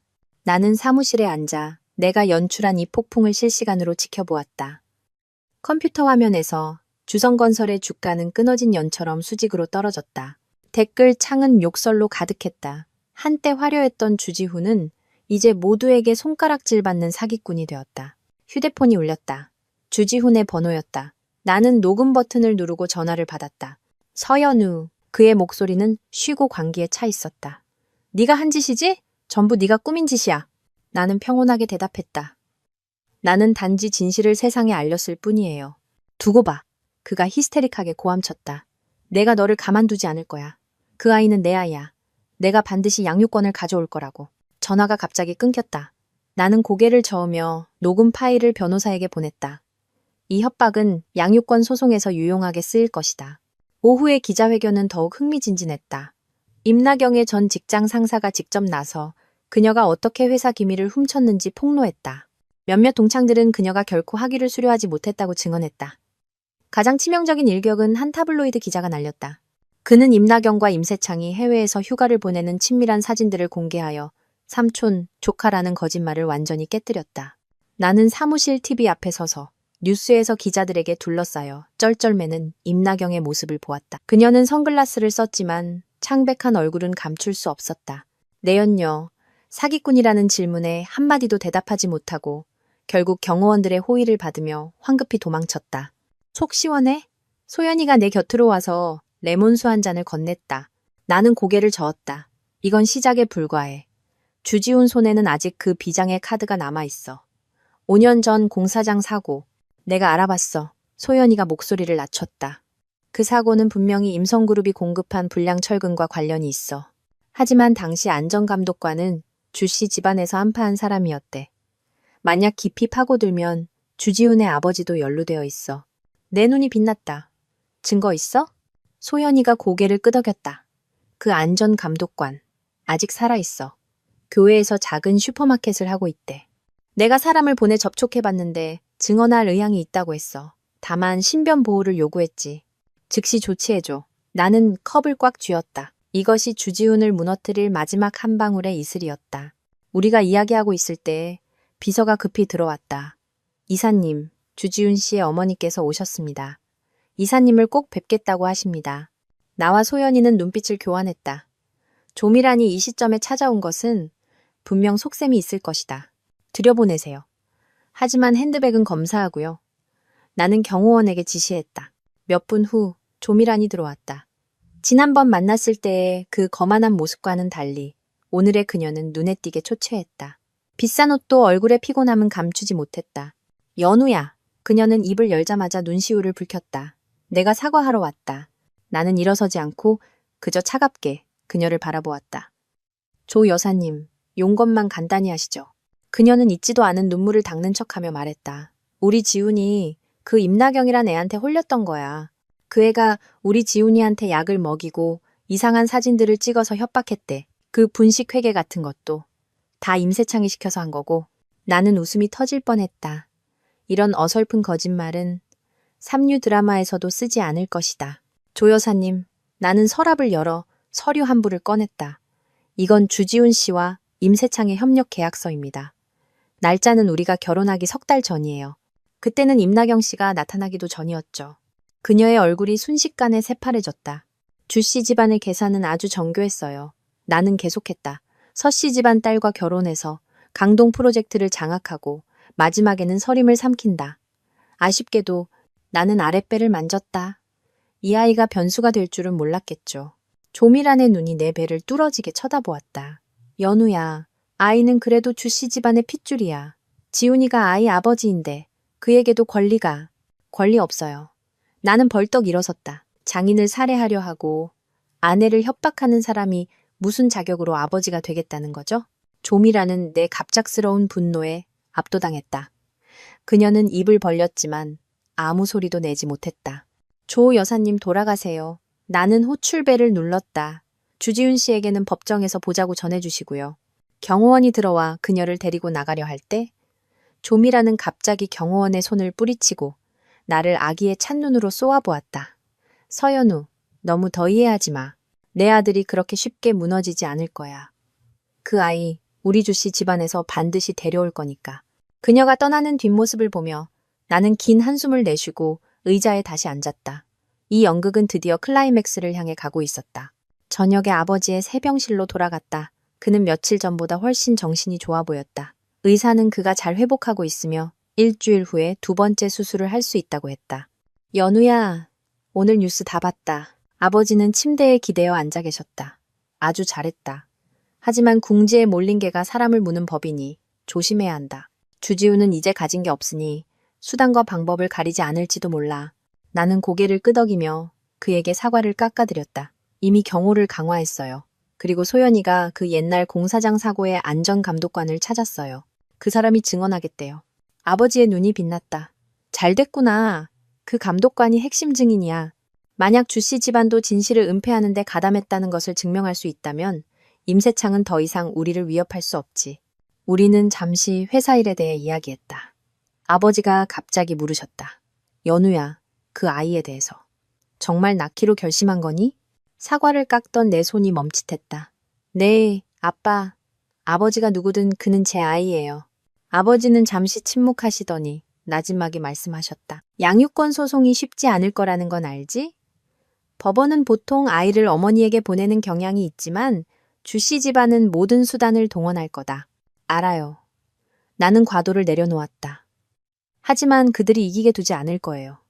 이 아이는 사랑 속에서 자라야 해요. 재산을 다투는 도구가 아니라. 아버지는 만족스럽게 고개를 끄덕이셨다. 갑자기 베개 밑에서 작은 상자를 꺼내셨다. 이건 네 엄마가 남긴 거다. 네가 아이를 낳으면 너에게 주라고 했어. 나는 상자를 열었다. 안에는 정교한 금 목걸이가 들어있었다. 그 위에는 장명백세라는 4글자가 새겨져 있었다. 내 눈시울이 순간 뜨거워졌다. 어머니는 일찍 돌아가셔서 나는 그녀의 모습을 거의 기억하지 못한다. 하지만 이 목걸이는 그녀가 결코 떠나지 않았다는 사랑을 느끼게 해주었다. 병원을 나설 때 밤은 이미 깊었다. 경호원은 신중하게 주위를 둘러보고 안전을 확인한 후에야 나를 차에 태웠다. 돌아오는 길에 나는 창밖에 반짝이는 네온사인을 보며 생각에 잠겼다. 내일은 이혼 소송의 첫 번째 심리가 열리는 날이다. 주지훈은 분명 양육권을 차지하기 위해 전력을 다할 것이다. 나는 만반의 준비를 해야 했다. 집 앞에 도착했을 때 경호원이 갑자기 경계했다. 이사님, 문 앞에 무언가 있습니다. 나는 그의 시선을 따라보았다. 문 앞 계단에 검은색 리본이 묶인 흰색 상자가 놓여 있었다. 만지지 마십시오. 경호원이 나를 막아서고 무전기로 보안팀을 불렀다. 전문 폭발물 처리반이 검사한 결과 상자 안에는 위험물질이 없었다. 단지 인형 하나가 들어있을 뿐이었다. 금발의 푸른 눈을 가진 인형은 붉은 드레스를 입고 있었지만 목에는 가는 끈이 감겨 있었다. 인형의 배는 갈라져 있었고 그 안에는 쪽지 한 장이 쑤셔 박혀 있었다. 네 아이는 태어나는 걸 보지 못할 거야. 내 피가 순간 얼어붙었다. 이것은 평범한 협박이 아니었다. 노골적인 살해 예고였다. 즉시 CCTV 확인해. 경호팀장이 소리쳤다. 동시에 경찰에 신고해. 나는 거실에 서서 무의식적으로 두 손으로 배를 감쌌다. 온몸이 떨렸다. 주지훈이 정말 미친 걸까? 아니면 임나경 그 미친 여자가 한 짓일까? 그들이 어떻게 감히 태어나지도 않은 아이를 위협할 수 있을까? 휴대폰이 갑자기 울렸다. 모르는 번호였다. 나는 잠시 망설이다가 전화를 받았다. 내 선물 마음에 들어? 어떤 여자의 목소리가 들려왔다. 임나경은 아니었다. 누구시죠? 나는 경계하며 물었다. 한 친구. 상대방이 가볍게 웃었다. 충고 하나 해주려고. 내일 법정에서 주지훈이 당신이 정신적으로 불안정하다는 의료 증명서를 제출할 거야. 의사는 이미 매수됐고. 왜 저에게 이런 걸 알려주는 거죠? 나도 임나경을 싫어하거든. 상대방은 이 말을 남기고 전화를 끊었다. 나는 그 자리에 서 있었다. 휴대폰이 바닥으로 떨어졌다. 내일의 심리는 내가 생각했던 것보다 훨씬 더 험난할 것이다. 주지훈은 아이를 다투려 할 뿐만 아니라 내가 어머니로서 부적합하다는 것을 증명하려 할 것이다. 그리고 그 소위 의료 증명서는 아마도 임나경이 병원 인맥을 통해 위조한 것일 것이다. 경호팀장이 들어왔다. 이사님, CCTV 확인 결과 모자를 쓴 여성이 상자를 놓고 갔습니다. 얼굴은 보이지 않습니다. 경찰이 이미 사건을 접수하고 수사에 착수했습니다. 오늘 밤은 다른 곳에서 주무시는 게 어떻겠습니까? 나는 고개를 저었다. 괜찮아요. 경호만 강화해주세요. 침실로 돌아와. 나는 문을 잠그고 침대 머리맡, 서랍 깊숙한 곳에서 파일 하나를 꺼냈다. 이것은 내가 준비한 마지막 무기였다. 주지훈의 외도, 재산 빼돌리기, 심지어 살인 미수까지 모든 증거가 담겨 있었다. 나는 원래 정식 이혼 소송에서 사용하려 했지만 지금 보니 앞당겨야 할 것 같았다. 나는 변호사에게 전화를 걸었다. 박 변호사님, 내일 심리 전에 긴급히 만나야겠습니다. 주지훈이 위조된 의료 증명서를 준비했습니다. 전화를 끊고 나는 창가에 서서 밤하늘의 별을 바라보았다. 뱃속의 아이가 나를 위로하듯 가볍게 움직였다. 나는 아랫배를 쓰다듬으며 나지막이 약속했다. 무슨 일이 있어도 엄마가 너를 지켜줄게. 내일의 심리는 힘든 싸움이 될 것이다. 하지만 나는 이미 준비가 되어 있었다. 주지훈과 임나경은 협박과 위조 증거로 이길 수 있다고 생각하겠지만 그들은 아이를 지키려는 한 어머니의 결심을 얕보았다. 이 전쟁은 곧 결전의 순간을 맞이할 것이다. 법원 밖 복도에서 나는 짙은 남색 정장 재킷의 옷깃을 바로잡았다. 약간 부른 6개월의 배를 완벽하게 가리기 위해서였다. 임신 사실이 이미 꽤 드러났지만 나는 누구에게도, 특히 주지훈에게 특별한 배려가 필요한 약자로 보이고 싶지 않았다. 서 이사님, 5분 남았습니다. 박 변호사가 조용히 말했다. 정말 직접 출석하시겠습니까? 나는 고개를 끄덕였다. 눈빛은 단호했다. 제가 직접 그를 마주해야 합니다. 지난 2주간 나와 변호인단은 밤낮 없이 이 이혼 소송을 준비했다. 주지훈은 과연 그 의문의 전화 내용처럼 내가 정신적으로 불안정하다는 의료 증명서를 제출하며 아이에 대한 내 양육권을 박탈하려 했다. 하지만 우리 또한 그를 파멸시킬 만한 증거들을 준비했다. 분식회계부터 살인 미수까지. 기억하십시오. 박 변호사가 마지막으로 당부했다. 주지훈이 어떻게 도발하든 냉정함을 유지해야 합니다. 판사는 이사님의 감정 통제 능력을 주시할 겁니다. 나는 심호흡을 하고 법정 문을 밀고 들어갔다. 실내는 순간 조용해졌고 모든 사람의 시선이 나에게 집중되었다. 판사, 서기, 방청석의 기자들, 그리고 주지훈. 그는 피고석에 앉아 있었다. 말끔한 양복 차림이었지만 눈 밑에 다크서클과 야윈 얼굴은 감출 수 없었다. 내가 들어오는 것을 보자 그의 눈빛은 독사처럼 음흉해졌다. 나는 평온하게 원고석으로 걸어가 앉았다. 등은 곧게 폈다. 뱃속의 아이가 내 긴장을 느꼈는지 가볍게 발로 찼다. 나는 조용히 손을 배 위에 얹고 그 작은 생명의 반응을 느꼈다. 마음속에서 힘이 솟아올랐다. 모두 기립해 주십시오. 서기가 큰 소리로 외쳤다. 판사가 입장하고 재판이 정식으로 시작되었다. 주지훈의 변호사가 먼저 공세에 나섰다. 내가 어떻게 신분을 속여 결혼 사기를 쳤는지, 어떻게 정신적으로 불안정하여 태아의 건강을 위협하는지 열변을 토했다. 심지어 내 아버지의 심장병이 가족력인 정신질환 때문이라고 주장했다. 그는 그 위조된 의료 증명서를 제출했다. 거기에는 어떤 권위 있는 전문가의 서명이 있었다. 나중에 우리가 조사한 바에 따르면 이 전문가는 임세창의 사촌이었다. 나는 조용히 표정 변화 없이 들었다. 판사가 내 변호사를 향해 돌아설 때까지 원고 측 하실 말씀 있습니까? 박 변호사가 일어섰다.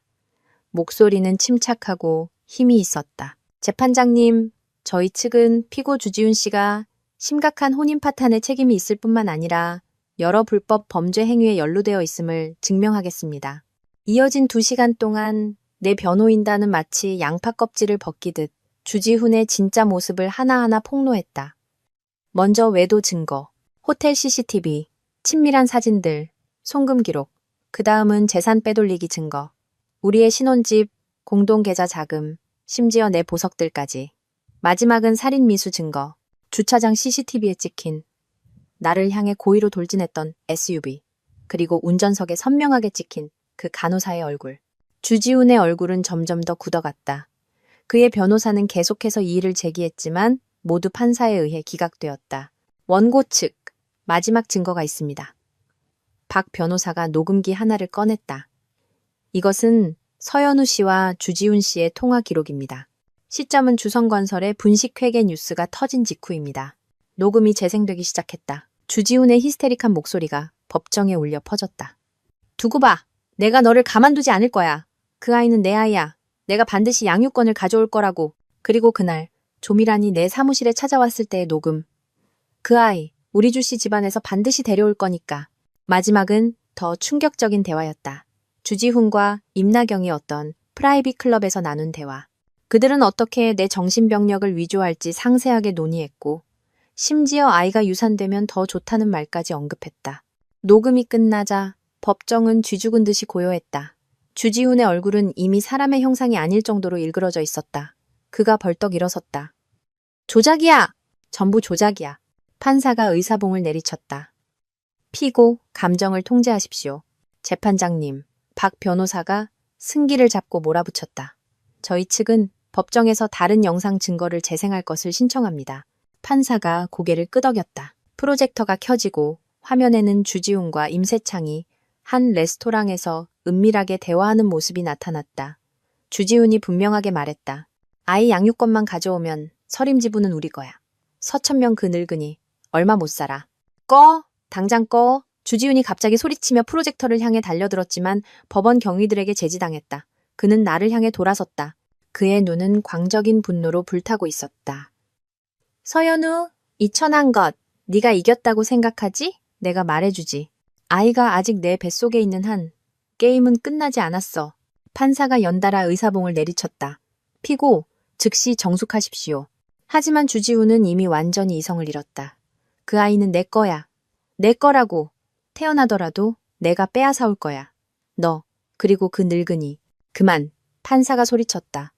피고의 언행에 비추어 본 법정은 즉시 선고한다. 원고 서현우와 피고 주지훈의 이혼을 허가한다. 아이의 양육권은 원고에게 귀속된다. 피고는 빼돌린 모든 공동재산을 반환하고 원고에게 위자료 20억 원을 지급하라. 주지훈은 벼락이라도 맞은 듯 그 자리에 얼어붙었다. 그의 변호사는 잿빛 얼굴로 황급히 서류를 챙겼다. 방청석의 기자들은 미친 듯이 사진을 찍었고 플래시는 쉴 새 없이 터졌다. 나는 평온하게 일어섰다. 주지훈은 쳐다보지도 않았다. 경호원들의 호의를 받으며 출구로 향했다. 등 뒤에서 주지훈의 히스테릭한 고함 소리가 들려왔다. 서현우, 넌 곱게 죽지 못할 거야. 너하고 그 애새끼. 소리는 갑자기 멎었다. 아마도 법원 경위들에게 제압당한 모양이었다. 법정을 나서자 햇살이 눈부시게 쏟아졌다. 나는 심호흡을 했다. 마치 천근만근의 짐을 내려놓은 것 같았다. 몇 달간 이어진 이 전쟁은 마침내 나의 완벽한 승리로 끝났다. 서 이사님 정말 대단해요. 소연이가 법원 앞에서 나를 기다리고 있었다. 그녀는 감격하여 나를 껴안았다. 그 쓰레기 드디어 벌받았네요. 나는 미소 지으며 고개를 끄덕였다. 아직 끝나지 않았어. 분식회계와 살인 미수 혐의에 대한 형사 고발이 그를 기다리고 있으니까. 차에 오르자 나는 즉시 아버지께 전화를 걸어 기쁜 소식을 전했다. 그의 목소리는 며칠 전보다 훨씬 힘이 있었다. 연우야, 네가 이길 줄 알았다. 이제 푹 쉬어라. 회사는 내가 있으니. 전화를 끊고 나는 시트에 기댔다. 갑자기 피로감이 몰려왔다. 임신 6개월의 몸은 역시 평소와 달랐다. 오늘의 재판은 내 기력을 너무 많이 소모했다. 댁으로 모실까요? 운전기사가 물었다. 나는 고개를 저었다. 병원으로 가주세요. 아빠를 뵙고 싶어요. 병원 병실에서 아버지는 의사와 대화를 나누고 계셨다. 내가 들어오는 것을 보자 그는 얼굴에 만족스러운 미소를 지으셨다. 내 딸, 내가 생각했던 것보다 훨씬 더 강하구나. 의사가 자리를 비운 후 나는 아버지 침대 옆에 앉아 재판 과정을 상세하게 설명했다. 아버지는 다 들으시고 잠시 생각에 잠기시더니 말씀하셨다. 주지훈이 이대로 포기하지 않을 거다. 너와 아이는 계속 조심해야 해. 알아요. 나는 고개를 끄덕였다. 이미 조치해뒀어요. 아빠 수술이 끝나고 회복하시면 저는 스위스로 가서 출산할 거예요. 아버지가 놀라 눈썹을 치켜 올리셨다. 스위스? 네. 나는 아랫배를 쓰다듬었다. 그곳에 최고의 산부인과 병원이 있고 주씨 집안의 방해에서도 벗어날 수 있어요. 아버지는 만족스럽게 고개를 끄덕이셨다. 현명한 결정이구나. 한 달 후 아버지의 수술은 매우 성공적으로 끝났다. 그가 회복하시는 동안 나는 회장 직무대행으로서 서림그룹과 만성그룹의 전략적 제휴를 성공적으로 이끌었고 주가는 사상 최고치를 경신했다. 반면 주성건설은 분식회계 스캔들로 증권감독위원회의 조사를 받게 되어 주가가 바닥으로 떨어지고 상장 폐지 위기에 직면했다.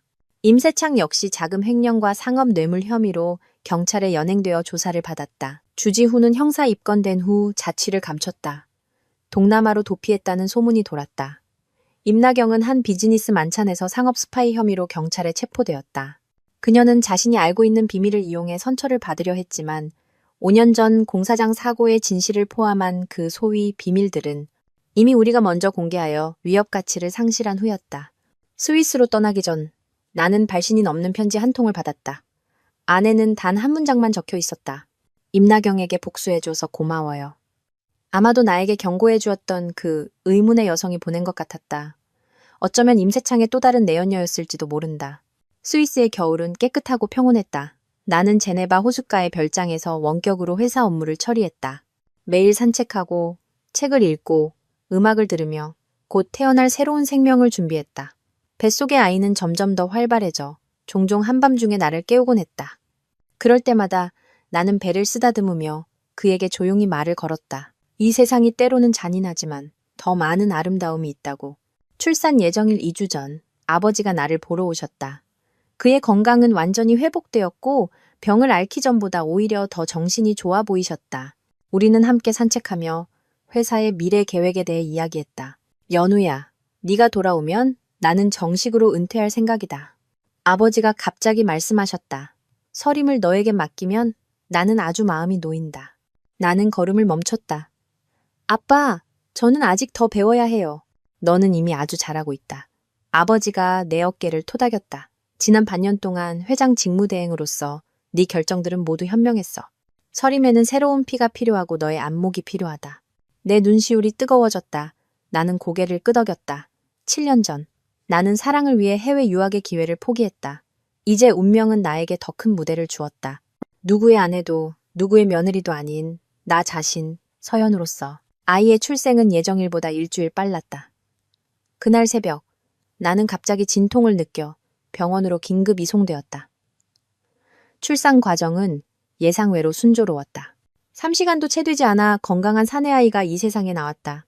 간호사가 그 불그스레한 작은 생명체를 내 가슴 위에 올려놓았을 때 전례 없는 감정이 나를 덮쳤다. 그는 너무나 작고 너무나 완벽했다. 눈은 나를 꼭 닮았고 입은 주지훈을 약간 닮은 것 같았다. 하지만 이 생각은 고통이 아닌 평온함만을 가져왔다. 유전자가 누구에게서 왔든 이 아이는 우선 그 자신이었다. 나의 보물이었다. 서준. 나는 그를 위해 지어놓은 이름을 나지막에 불렀다. 내 성을 따르고 할아버지의 굳건한 기상을 이어받으라는 의미에서였다. 아버지는 침대 옆에 서서 눈에 눈물이 글썽이셨다.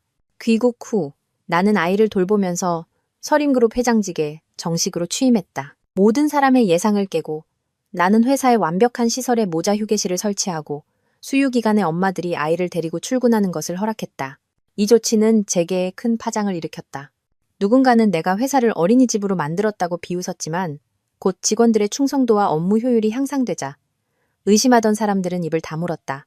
3년의 시간이 눈 깜짝할 사이에 지나갔다.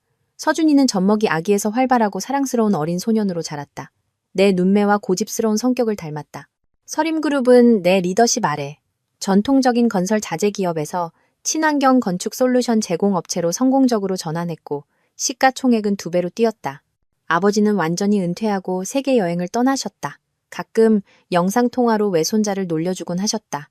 주씨 집안은 주지훈이 동남아 어느 나라에서 사기 혐의로 체포되어 10년형을 선고받았다고 들었다. 좀이라는 중풍으로 쓰러져 교회의 요양원에 살고 있다고 했다. 주성건설은 파산 청산되었고 한때 화려했던 그 가문은 완전히 몰락했다. 어느 가을날 오후 나는 서준이를 데리고 비즈니스 포럼에 참석했다. 연사로서 나는 서림의 전환 경험을 공유했다. 청중석에는 재계의 엘리트들이 가득 앉아 있었다. 그중 익숙한 모습 하나가 나를 잠시 멈칫하게 했다. 주지훈이었다. 그는 많이 늙어 있었고 양복도 더 이상 명품이 아니었다.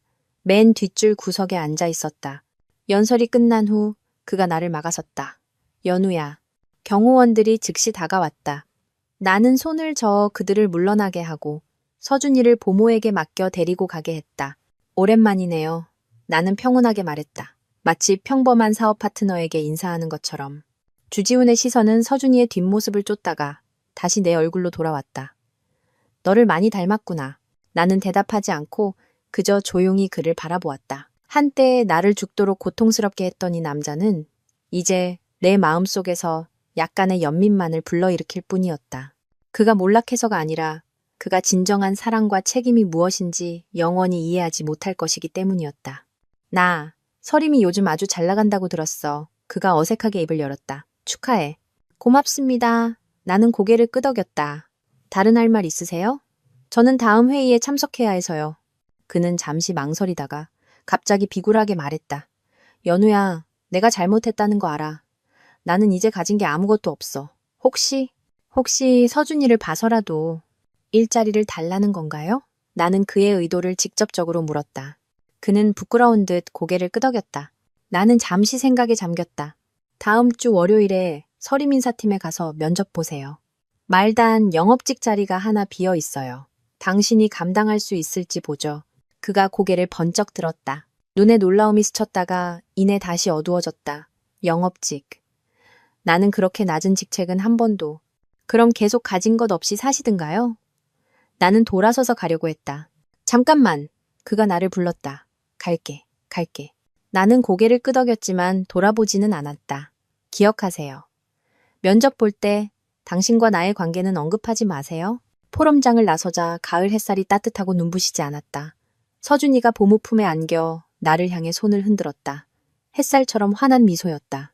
나는 다가가 그를 안아들고 그의 부드러운 뺨에 입을 맞췄다. 엄마, 아까 그 아저씨는 누구야? 서준이가 호기심에 물었다. 예전에 알던 사람이야. 나는 나지막이 대답했다. 중요하지 않은 사람. 그렇다. 주지훈은 이미 과거가 되었다.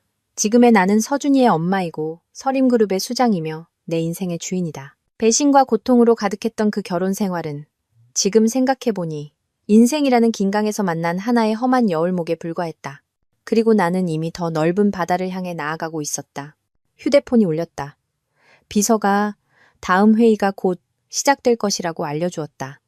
나는 서준이를 안고 주차장으로 향했다. 햇살이 우리의 그림자를 아주 길게 늘어뜨리고 있었다.